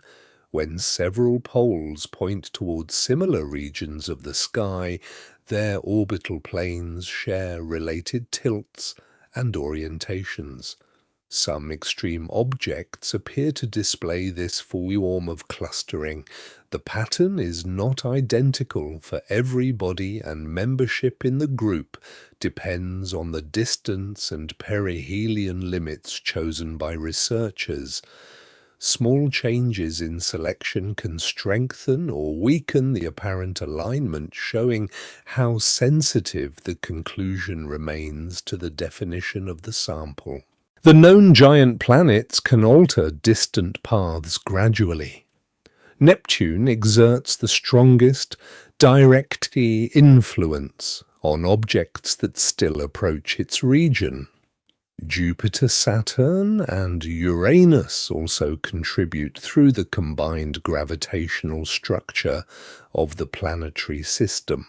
Over long periods, these forces can rotate orbital angles, change eccentricities, and shift inclinations. For detached bodies with large orbits, the galactic tide and passing stars add weaker changes. Models calculate whether these known effects should erase, create, or preserve a cluster under different starting conditions. A proposed distant planet can produce organized motion through repeated gravitational perturbations. In many simulations, a body several times the mass of Earth on a broad inclined orbit causes some extreme objects to gather in particular orbital orientations. The effect does not require close encounters. Small pulls repeated over millions of years can reshape paths and create stable or slowly changing groups. Some models also generate highly inclined or retrograde objects which travel around the Sun in directions strongly tilted from the planetary plane. This explanation remains a hypothesis because no distant planet has been directly detected. The orbital patterns do not provide a unique solution. Different combinations of mass, distance, inclination, and eccentricity can produce related effects. The early solar system may also create structure through planetary migration, stellar encounters, or a massive disk of small bodies. A model becomes stronger when it explains several features at once, but agreement with a small sample cannot establish that the proposed cause exists. Survey bias is central to the debate. A distant body is easiest to detect near perihelion, where it receives more sunlight and moves closer to Earth. Its perihelion direction, therefore, determines where it becomes visible. Surveys observe particular patches of sky during particular seasons, often avoiding the dense star fields of the Milky Way. Weather telescope, latitude exposure, depth, and scheduling further shape coverage. The resulting discovery pattern can contain strong directional preferences even when the true population is evenly distributed. Brightness introduces another filter. Larger objects and brighter surfaces are visible across greater distances, while darker or smaller bodies remain hidden except near their closest points. Two objects on similar orbits can have very different chances of discovery because one reflects more sunlight. Motion filters also matter. Search software may reject sources that move too slowly too quickly or along unexpected directions. Improvements in processing recover some missed objects, but each survey retains a distinct selection function describing what it can and cannot find. Researchers test bias by simulating artificial populations. They generate many orbits with known distributions, pass them through a model of survey coverage, and compare the detected subset with the real discoveries. If an apparently random population frequently produces a cluster resembling the observed one, bias offers a sufficient explanation. If such clusters remain rare after the survey effects are included, a physical cause becomes more plausible. Results vary because survey histories are sometimes incomplete and because only a limited number of extreme objects are available. Independent surveys are valuable. A program with clearly recorded pointing directions, limiting brightness, and detection efficiency allows statistical testing. Discoveries from multiple telescopes can reduce dependence on one observing strategy, though combining them requires care. Each program uses different cameras, filters, and search methods. A larger sample found under well-characterized conditions matters more than a simple collection of discoveries gathered from uneven sources. The apparent patterns can also change when a single object is added or removed. With only a small sample, each orbit carries substantial statistical weight. An object whose path lies outside the cluster may reduce the significance sharply. Another object discovered within it may strengthen the case. This sensitivity does not make the observations meaningless. It shows that the population has not yet been sampled deeply enough for stable conclusions. Current evidence indicates that some extreme orbits display intriguing alignments, but it remains uncertain whether the cause is an unseen planet-early gravitational history, collective effects, or observational selection. The patterns are measured through real objects, yet their interpretation depends on the unseen population surrounding them. Astronomers therefore continue mapping wider areas with deeper surveys and more transparent detection records.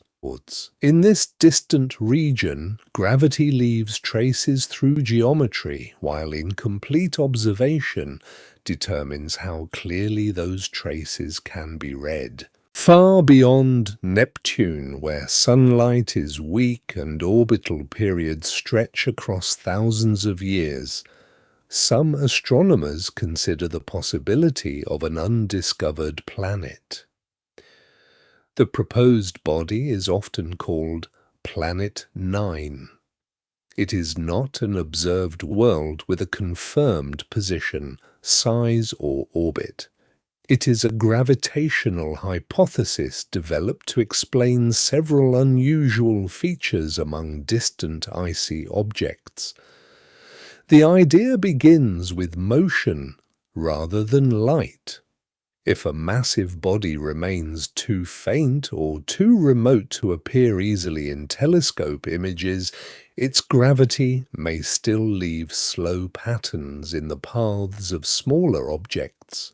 The proposed planet is usually imagined as more massive than Earth, but much less massive than Neptune.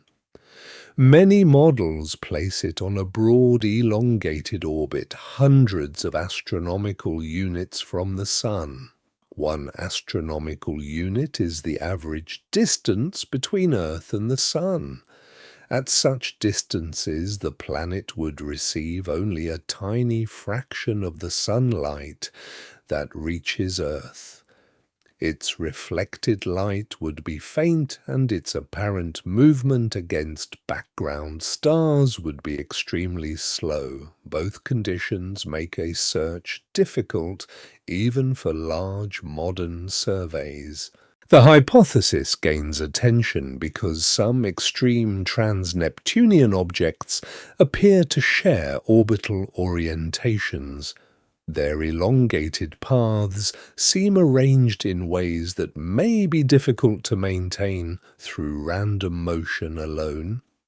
A distant planet could produce repeated weak pulls that gradually shape these orbits. The force during any single passage would be small. Across millions of years, however, the accumulated effect could guide the direction of perihelia, alter orbital tilts, and preserve groups of objects in related configurations. Computer simulations test whether a proposed planet can create the observed patterns. Researchers begin with many small bodies on different paths, add the known planets, and sometimes include an additional massive world.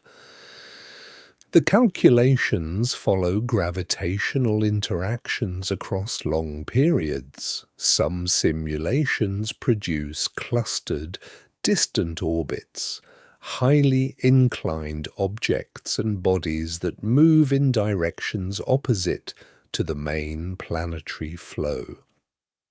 These results show that the mechanism is physically possible. They do not prove that the planet exists because other starting conditions and other influences can produce parts of the same evidence. The mass of the hypothetical planet affects every prediction. A world only slightly heavier than Earth would shape nearby orbits slowly and might need to remain closer to create a strong pattern. A more massive body could act from farther away, but would also be brighter and easier to detect. Models often favor several Earth masses, though estimates vary. Its atmosphere composition and temperature would also influence visibility.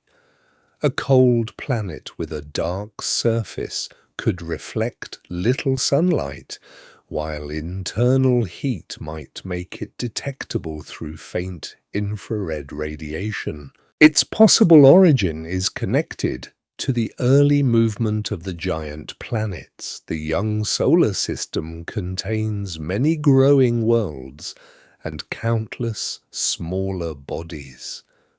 Gravitational encounters exchange energy and shift orbits. A developing planet could form nearer the Sun, experience repeated encounters with Jupiter or Saturn, and be thrown onto a distant path. If gas from the original solar nebula or gravity from nearby stars reduces its orbital energy, the body might remain bound rather than escaping. Another possibility places its formation farther out. Though building a large planet there is difficult because material is sparse and orbital motion is slow.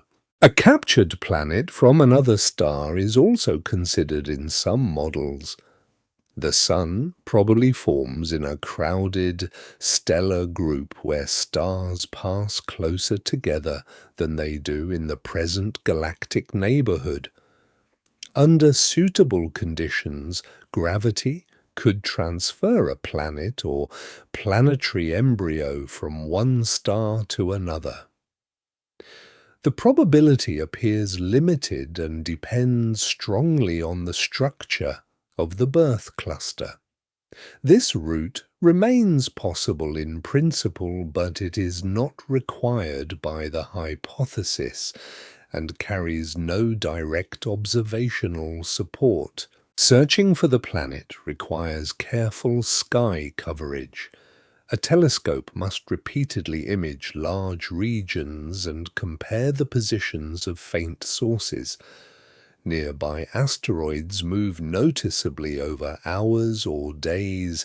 A body hundreds of astronomical units away may shift so slowly that it resembles a fixed star during a short observing period.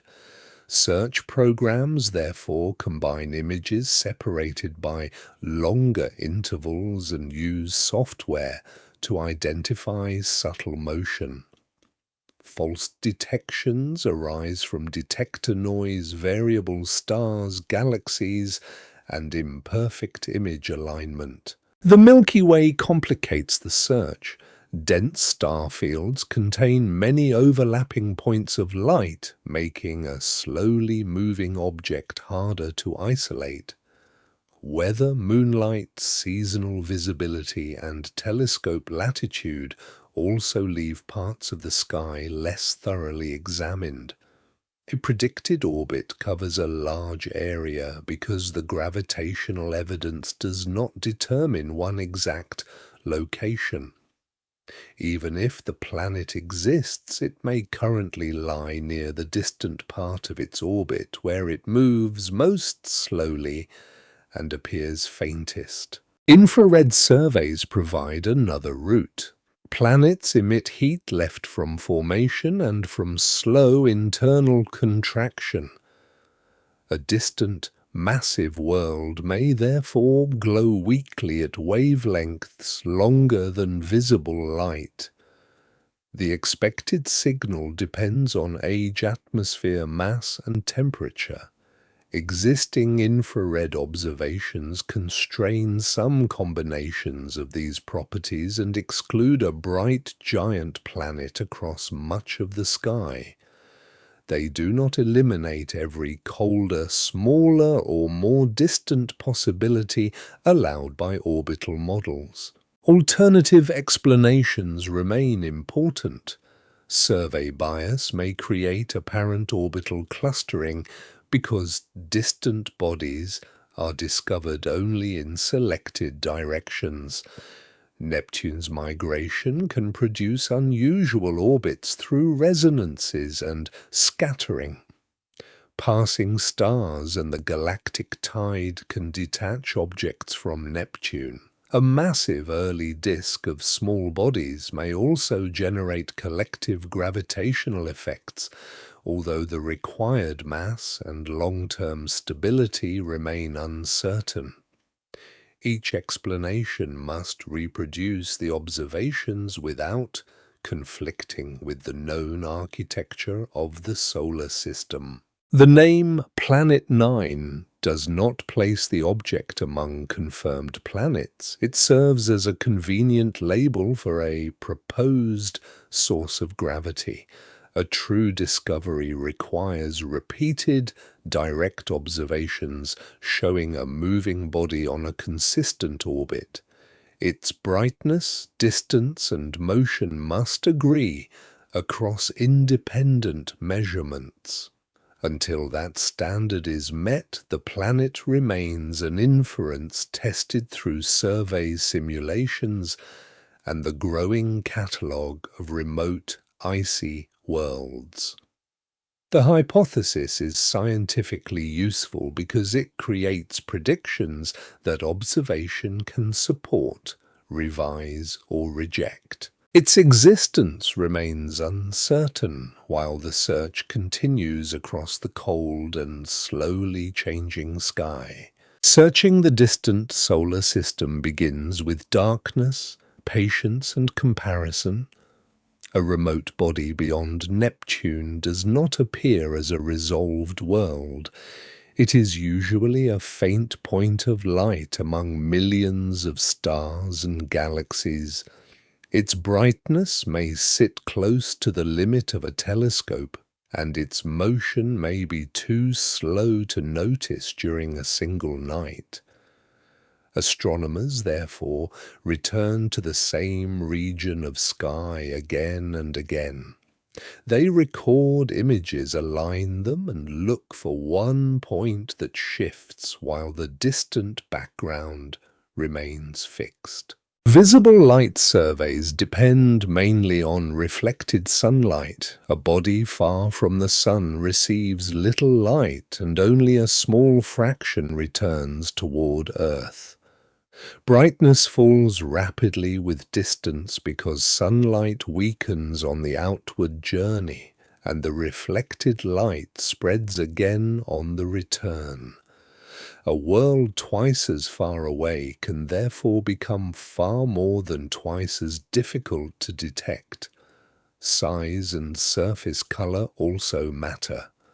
A large icy object may reflect more light than a smaller, darker body at the same distance.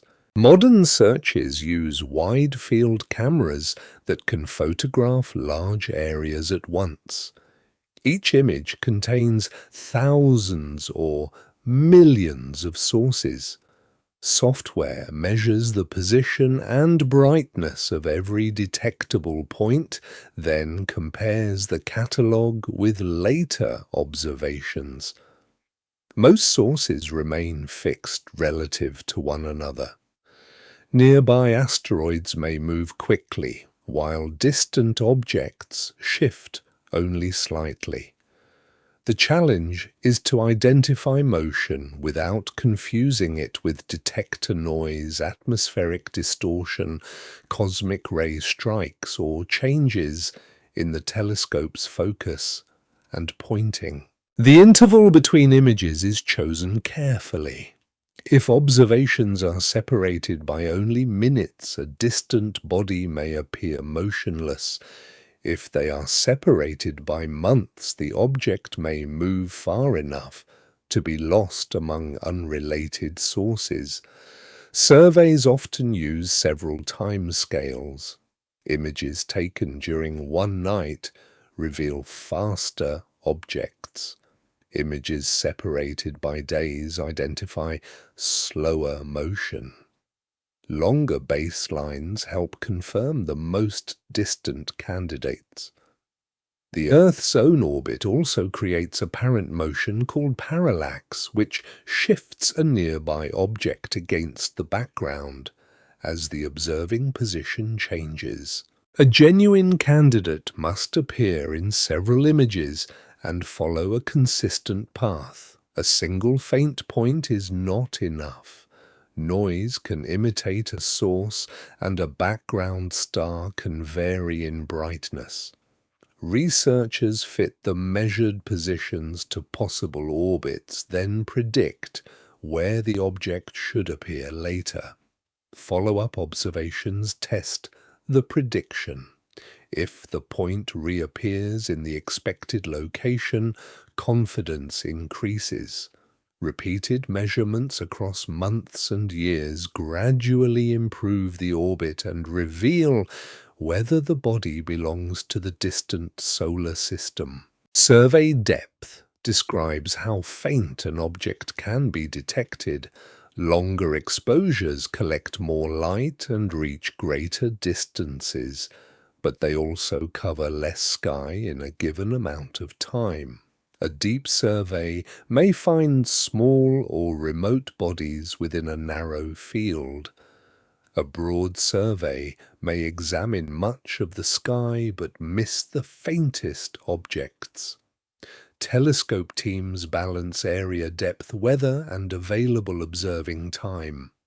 No single survey can search every direction with equal sensitivity, so several programs contribute pieces of the map.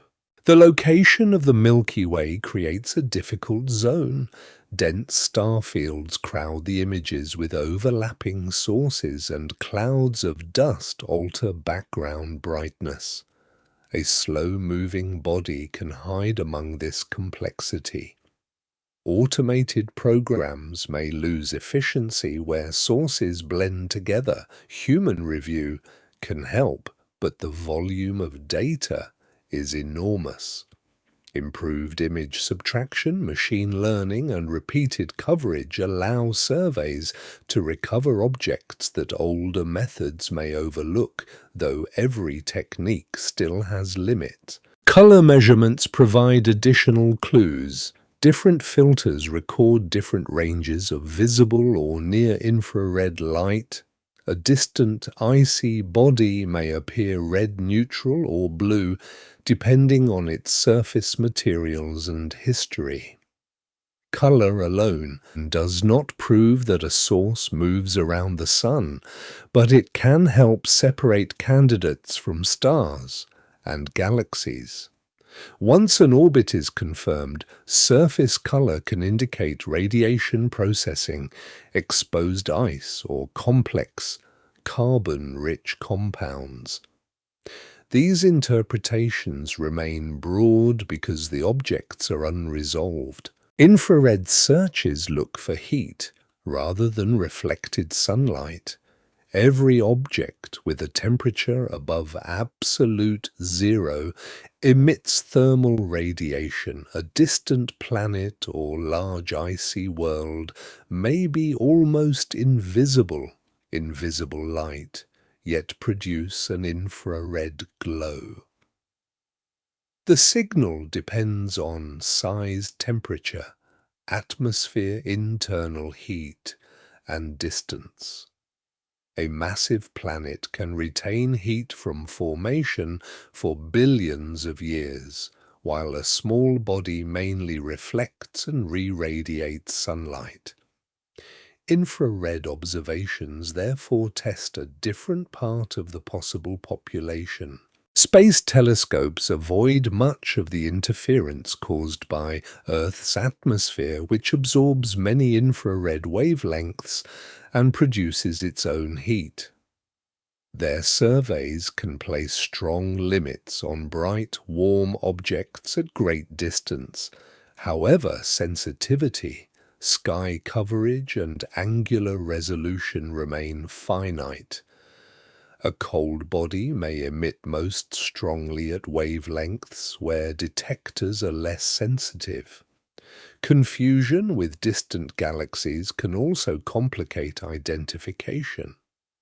Infrared candidates still require repeated observations to demonstrate motion and establish a solar orbit. Old images are valuable because they extend the observational timeline. After a new object is discovered, astronomers search archives for earlier appearances. This process is called pre-covery, combining the ideas of previous and recovery. A faint point overlooked years earlier may lie exactly where a calculated orbit predicts. Adding that position greatly improves knowledge of the path.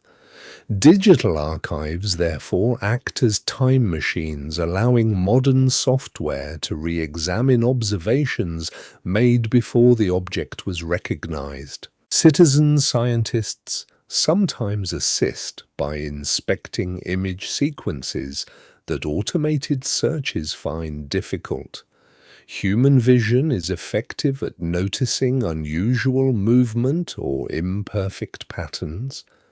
Volunteers can mark candidates, compare frames, and help reduce data sets.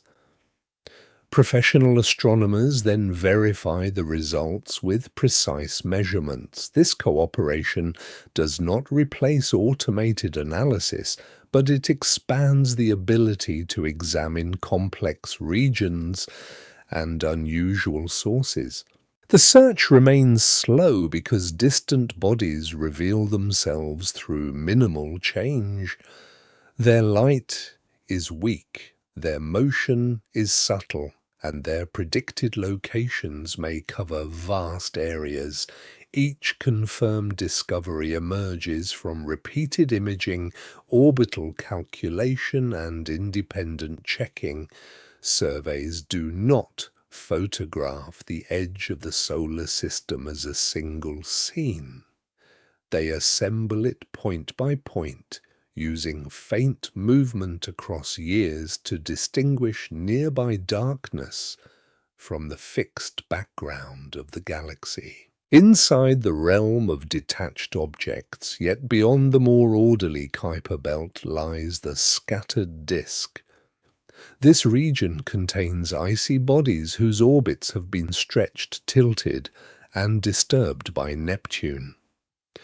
Unlike detached worlds, many scattered disk objects still return close enough to Neptune for its gravity to influence them strongly. Their paths are unstable across the age of the solar system. Some move outward, some move inward, and some eventually escape the sun entirely. The scattered disk is therefore not a quiet ring, but a changing population shaped by repeated gravitational encounters. Neptune provides the main source of disturbance. As the planet travels around the sun, it exerts a steady pull on distant bodies. Most of the time, this pull is weak. During closer approaches, however, it can change an object's speed and direction enough to reshape the entire orbit. A small body may leave the encounter moving faster with a more distant far point. It may also lose energy and move onto a tighter path. Repeated encounters produce a wide range of eccentricities and inclinations. Eccentricity describes how much an orbit differs from a circle. Many scattered disk objects follow highly eccentric paths, coming much closer to the Sun at one part of the orbit and traveling far away at another. Inclination describes the tilt of the orbit relative to the main planetary plane. Scattered objects often move on strongly tilted paths, sometimes crossing far above or below the region occupied by most planets. These properties distinguish the scattered disk from the more stable central part of the Kuiper Belt. The region begins beyond Neptune, but it has no sharp outer edge. Some objects reach hundreds of astronomical units from the Sun.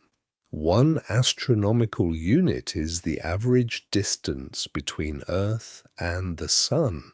Their closest approaches often remain near enough to Neptune for continued interaction while their farthest points extend into much darker space.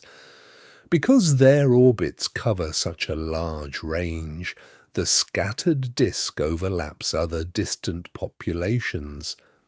Classification depends mainly on orbital history and present gravitational behavior, rather than on one fixed boundary.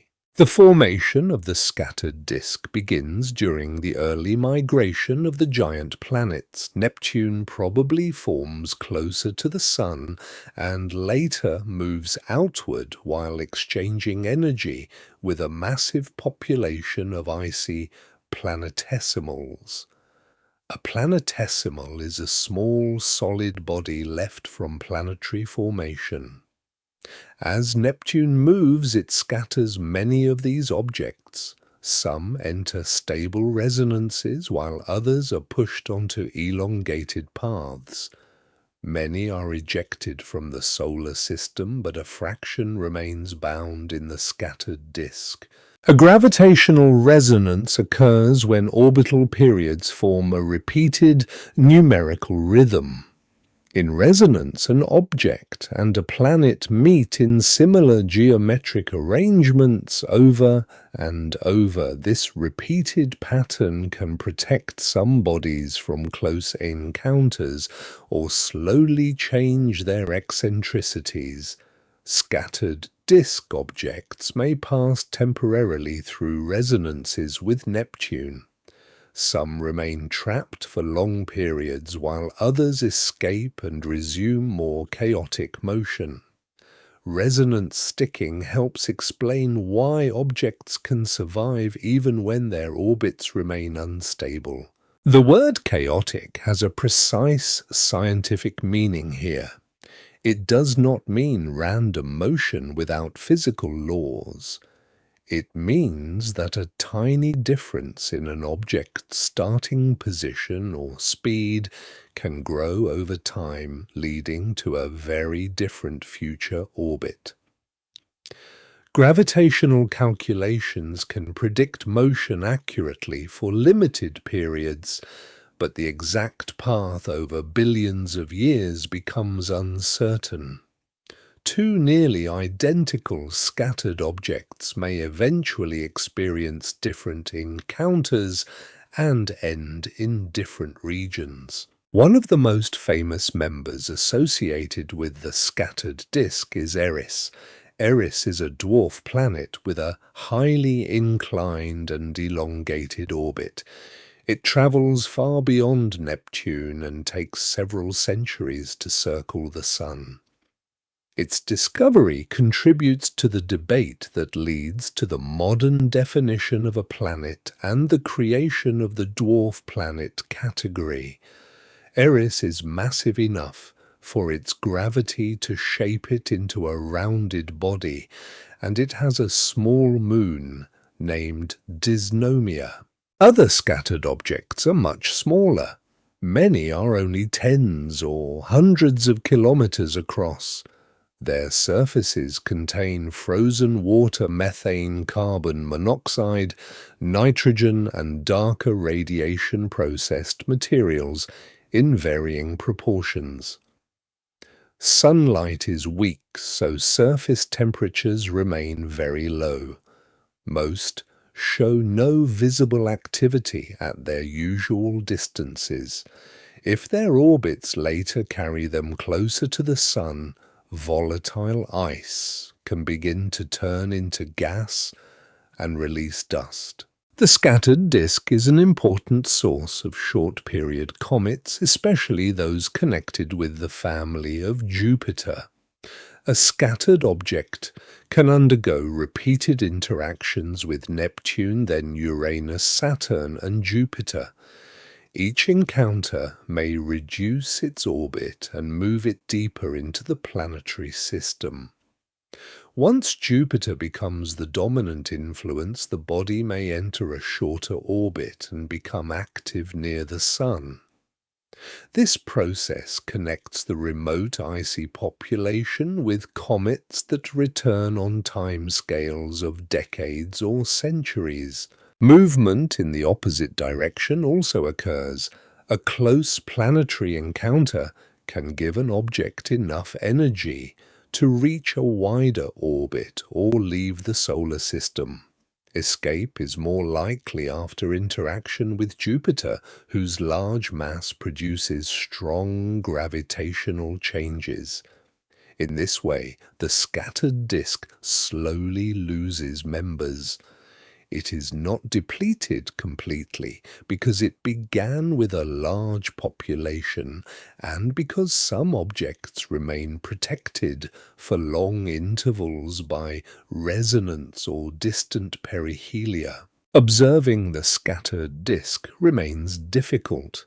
Objects are brightest near their closest approaches where surveys are most likely to find them. The known population therefore favors bodies that happen to be in the inner parts of their orbits. Their full paths are calculated from repeated measurements, but only a small fraction of each orbit is directly observed.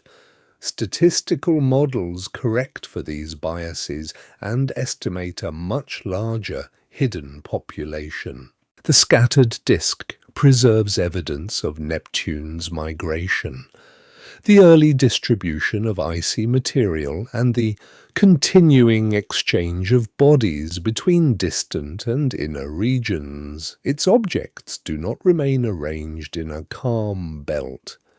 They move through a gravitational landscape that changes their paths over immense spans of time. Each orbit reflects both ancient scattering and ongoing instability, making the region a broad record of how the outer solar system continues to evolve under Neptune's distant gravitational influence today. Beyond Neptune, but closer than the scattered and detached populations, lies the classical Kuiper Belt. This broad ring contains icy bodies that follow comparatively stable orbits around the Sun. Their paths are usually less stretched than those of scattered disk objects, and many remain within a limited range of distance for billions of years. The region is not a thin, perfect band. It has width, thickness gaps, resonant structures, and distinct groups shaped by Neptune's gravity and the early movement of the giant planets. The classical belt begins beyond the strongest direct influence of Neptune and extends through a region roughly between 40 and 50 astronomical units from the Sun. 1 astronomical unit is the average distance between Earth and the Sun. The exact boundaries depend on orbital behavior rather than on a fixed line. Some bodies near the edges enter resonances or unstable zones, while others remain protected on long-lived paths. The population therefore reflects both present gravitational structure and the history of how the outer planets reached their current positions. Classical Kuiper Belt objects are often divided into cold and hot populations. These words describe orbital motion, not surface temperature. Both groups are extremely cold because sunlight is weak. The cold population follows orbits with relatively small inclinations, staying close to the main plane of the solar system. The hot population has more strongly tilted orbits and a wider range of eccentricities. Their different motions suggest that they do not share exactly the same dynamical history. The cold classical objects may have formed near their present locations. Their orbits remain gentle and many appear to preserve material from the original outer disk. They often show red surfaces which may result from complex carbon-rich compounds altered by radiation. A high fraction occur as wide binary systems where two similar bodies orbit a shared center of mass. These delicate pairs would be easily disrupted by strong, close encounters with Neptune, supporting the idea that many cold classical objects avoid violent scattering. The hot classical population may form closer to the Sun and move outward during Neptune's migration.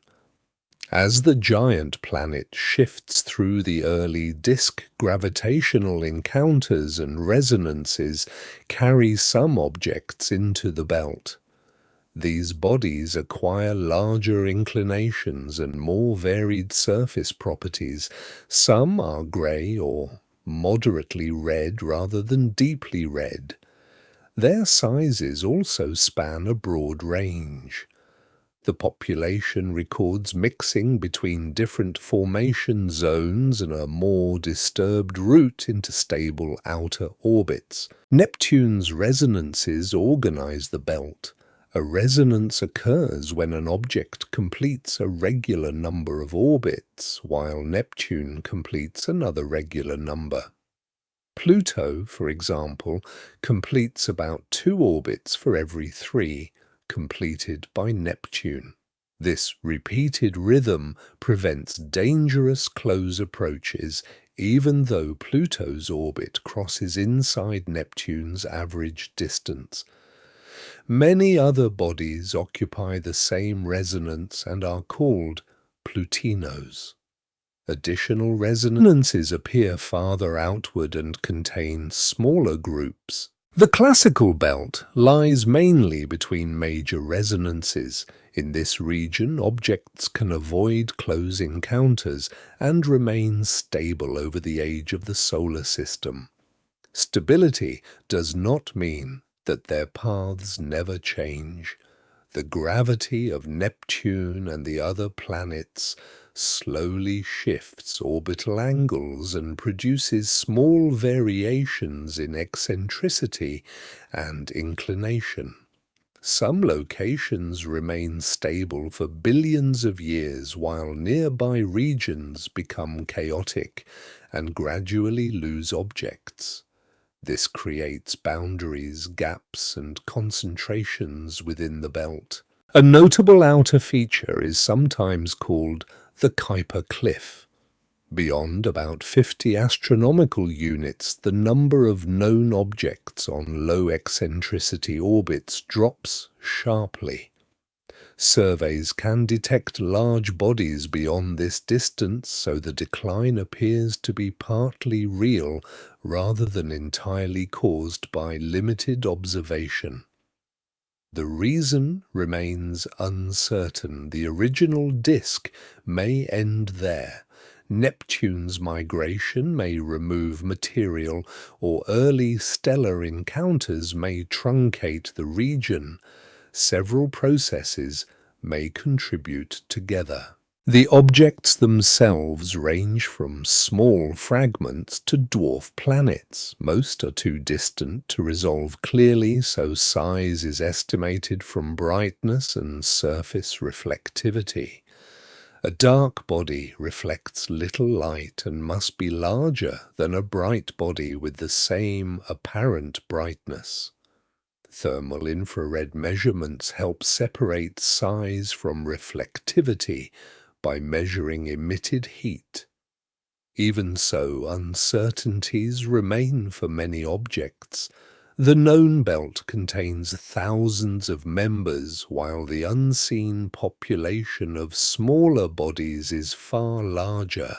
Their surfaces preserve frozen water, methane, ammonia, nitrogen, carbon monoxide and other compounds in different mixtures, radiation from the sun, cosmic rays and energetic particles gradually alters these ices. New molecules form surfaces darken or redden, and thin upper layers change over time. Impacts can expose fresher material beneath. the altered crust. Because collisions occur at low frequency, many surfaces retain ancient features, although no body remains completely unchanged.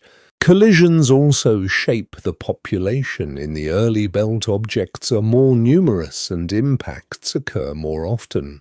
Some collisions merge bodies, while faster encounters break them apart. Families of fragments can share related orbits and surface compositions. Haumea, a rapidly rotating dwarf planet, is associated with a group of icy fragments that may come from a large ancient collision. The event removes much of its outer ice and leaves a stretched, fast-spinning body with moons and a ring. Binary systems provide another record of formation. Many Kuiper Belt bodies travel in pairs, and some binaries have similar-sized members separated by wide distances. Such systems may form through gentle gravitational interactions when the outer disk is denser. Their survival limits how much disturbance the region can experience. Close encounters with planets or frequent strong collisions would separate many pairs. The present binaries therefore preserve evidence about the belt's early density and migration history. The classical Kuiper Belt is not the birthplace of every object now found within it, but it remains one of the most stable archives in the solar system. Its cold population preserves delicate systems and quiet orbits. Its hot population records outward transport and dynamical mixing. Resonances reveal Neptune's continuing influence, while gaps and boundaries reflect ancient migration.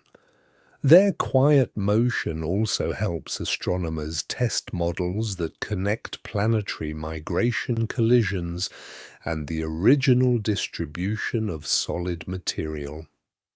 Across this broad ring, small frozen worlds retain the structure of the disk from which the planets emerge, offering a slow and incomplete record of the solar system's distant beginning. Neptune marks the inner boundary of the distant icy regions. It moves around the Sun at an average distance of about 30 astronomical units, completing one orbit in nearly 165 years. Beyond its path, thousands of small worlds travel through a gravitational landscape shaped by its mass. Some remain protected in resonances, some are scattered onto elongated orbits, and some are slowly driven toward instability.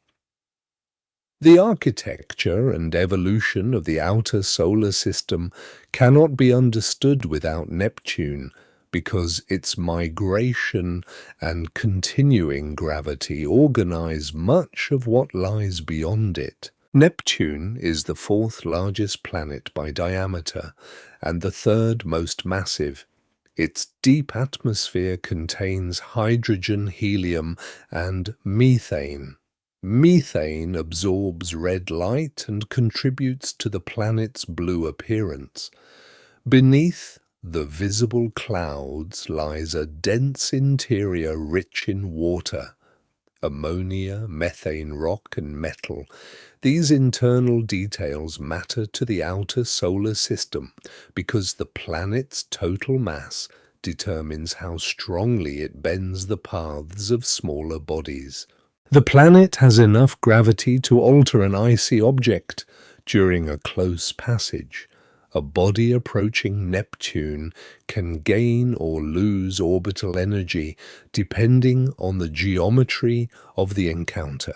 If it gains energy, its orbit becomes larger and more elongated. If it loses energy, it may move inward.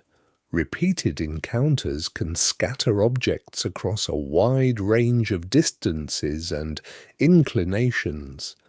Some eventually reach Jupiter, which can eject them from the solar system. Others remain in distant orbits for billions of years. Neptune's influence is not limited to close encounters. Resonances allow the planet to control objects that remain far away. In a resonance, the orbital periods of two bodies form a repeated ratio. Their positions return to a similar pattern, so gravitational pulls occur in an organized rhythm. This structure can prevent close approaches or slowly change an object's eccentricity and inclination. The result is a series of stable and unstable zones extending through the Kuiper Belt and beyond. Pluto occupies the best-known resonance. It completes about 2 orbits, while Neptune completes 3. Although Pluto sometimes moves closer to the Sun than Neptune, the resonance keeps the two bodies safely separated. Their orbital geometry prevents a collision. Many smaller worlds share this same pattern and are called plutinos. Other objects occupy resonances in which they complete one orbit for every 2, 3, or more orbits of Neptune. Each resonance creates a distinct dynamical region with its own long-term behavior. Between resonances, stable classical objects can orbit with relatively small changes. Near unstable combinations, however small, gravitational effects accumulate and eventually reshape their paths. This produces gaps, boundaries, and concentrations in the distant population. The pattern resembles a record of Neptune's gravity written across space. By measuring where objects gather and where they are absent, astronomers test models of the planet's past movement and the original distribution of icy material. Neptune probably does not form at its present distance. During the early solar system, the giant planets interact with a massive disk of planetesimals. A planetesimal is a small, solid body left from planet formation. As Neptune scatters these bodies inward and outward, it exchanges energy and angular momentum with them. The planet gradually moves away from the Sun. This migration may carry resonances through the disk, capturing objects, exciting their orbits and releasing some into new locations. The speed and smoothness of migration affect the final structure. Slow migration allows resonances to capture many bodies. A more irregular path, perhaps caused by encounters among the giant planets, can produce sudden changes and wider orbital distributions.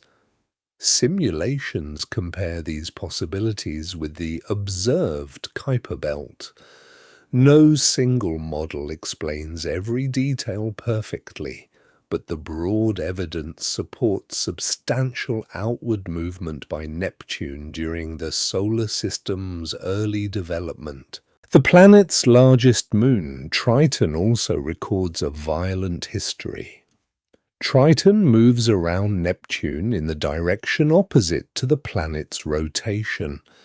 This retrograde orbit strongly suggests that Triton forms elsewhere and is later captured. It may once belong to a binary pair in the outer solar system.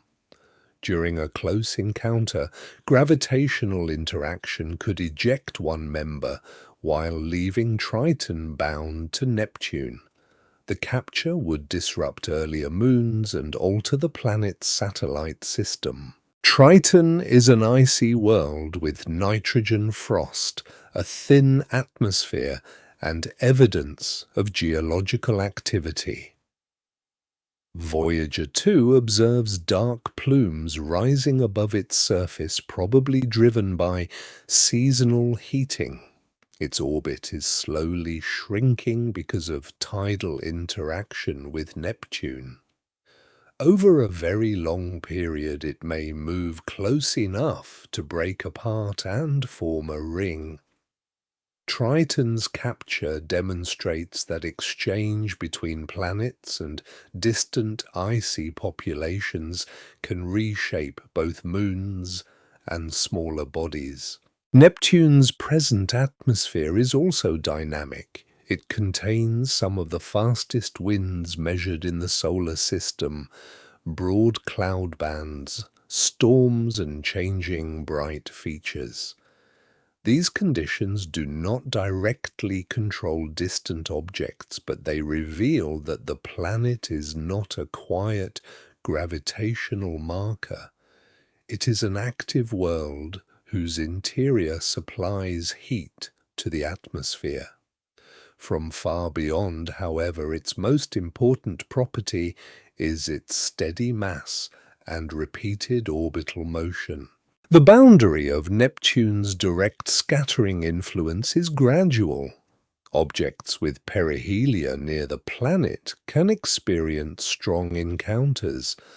Those farther away may still respond through resonance. At greater distances, passing stars, galactic tides, and possible additional bodies become more important. Neptune, therefore, defines a transition rather than a wall. Its influence weakens outward, but traces of its migration remain embedded in the arrangement of the distant populations. Everything observed beyond Neptune must first be tested against the gravity of the known planets. Unusual orbits do not automatically require an unseen world. Models examine whether Neptune's migration resonances and scattering can produce them. Some paths are explained well, while others remain difficult. This careful separation prevents mystery from becoming assumption. At the inner edge of the distant solar system, Neptune stands as the confirmed architect. Its gravity protects Pluto, disperses scattered objects, shapes the Kuiper Belt, and links ancient migration with present orbital structure. The planet does not account for every distant pattern with certainty, but it provides the foundation against which every additional explanation is measured. Its slow orbit continues to organize the frozen worlds beyond leaving a precise and enduring signature across the outer planetary system. The distant solar system settles into darkness that is never entirely empty. Neptune continues along its long orbit while the Kuiper Belt turns beyond it in quiet bands of ice and stone. Farther out, scattered objects follow stretched paths.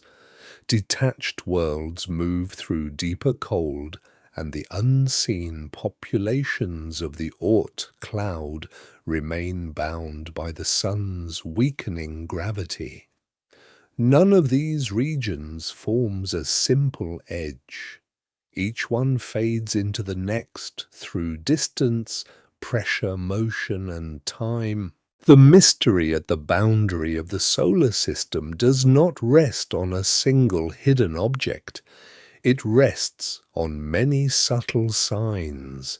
A faint point shifts across old images. A comet arrives from a direction that preserves an ancient disturbance. A group of distant orbits appears, ordered, then becomes less certain as new discoveries are added. A spacecraft records a change in particles where the solar wind yields to interstellar space. Every result adds a small part to a structure too large to observe at once. NASA and other observatories continue to measure this outer darkness through patient surveys, spacecraft instruments, and gravitational models. Some ideas become stronger, others weaken as evidence improves. An unseen planet may still exist, but it remains unconfirmed. The known worlds, especially Neptune, already explain much of the architecture beyond the planet. Across these immense distances, the Sun remains a quiet center. Its light grows faint, its wind finally ends, and its gravity continues farther than the visible planets. Around it, ancient objects preserve the history of formation, migration, collision, and escape. The outer solar system remains cold and slow, holding its record in motion that unfolds across thousands and millions of years.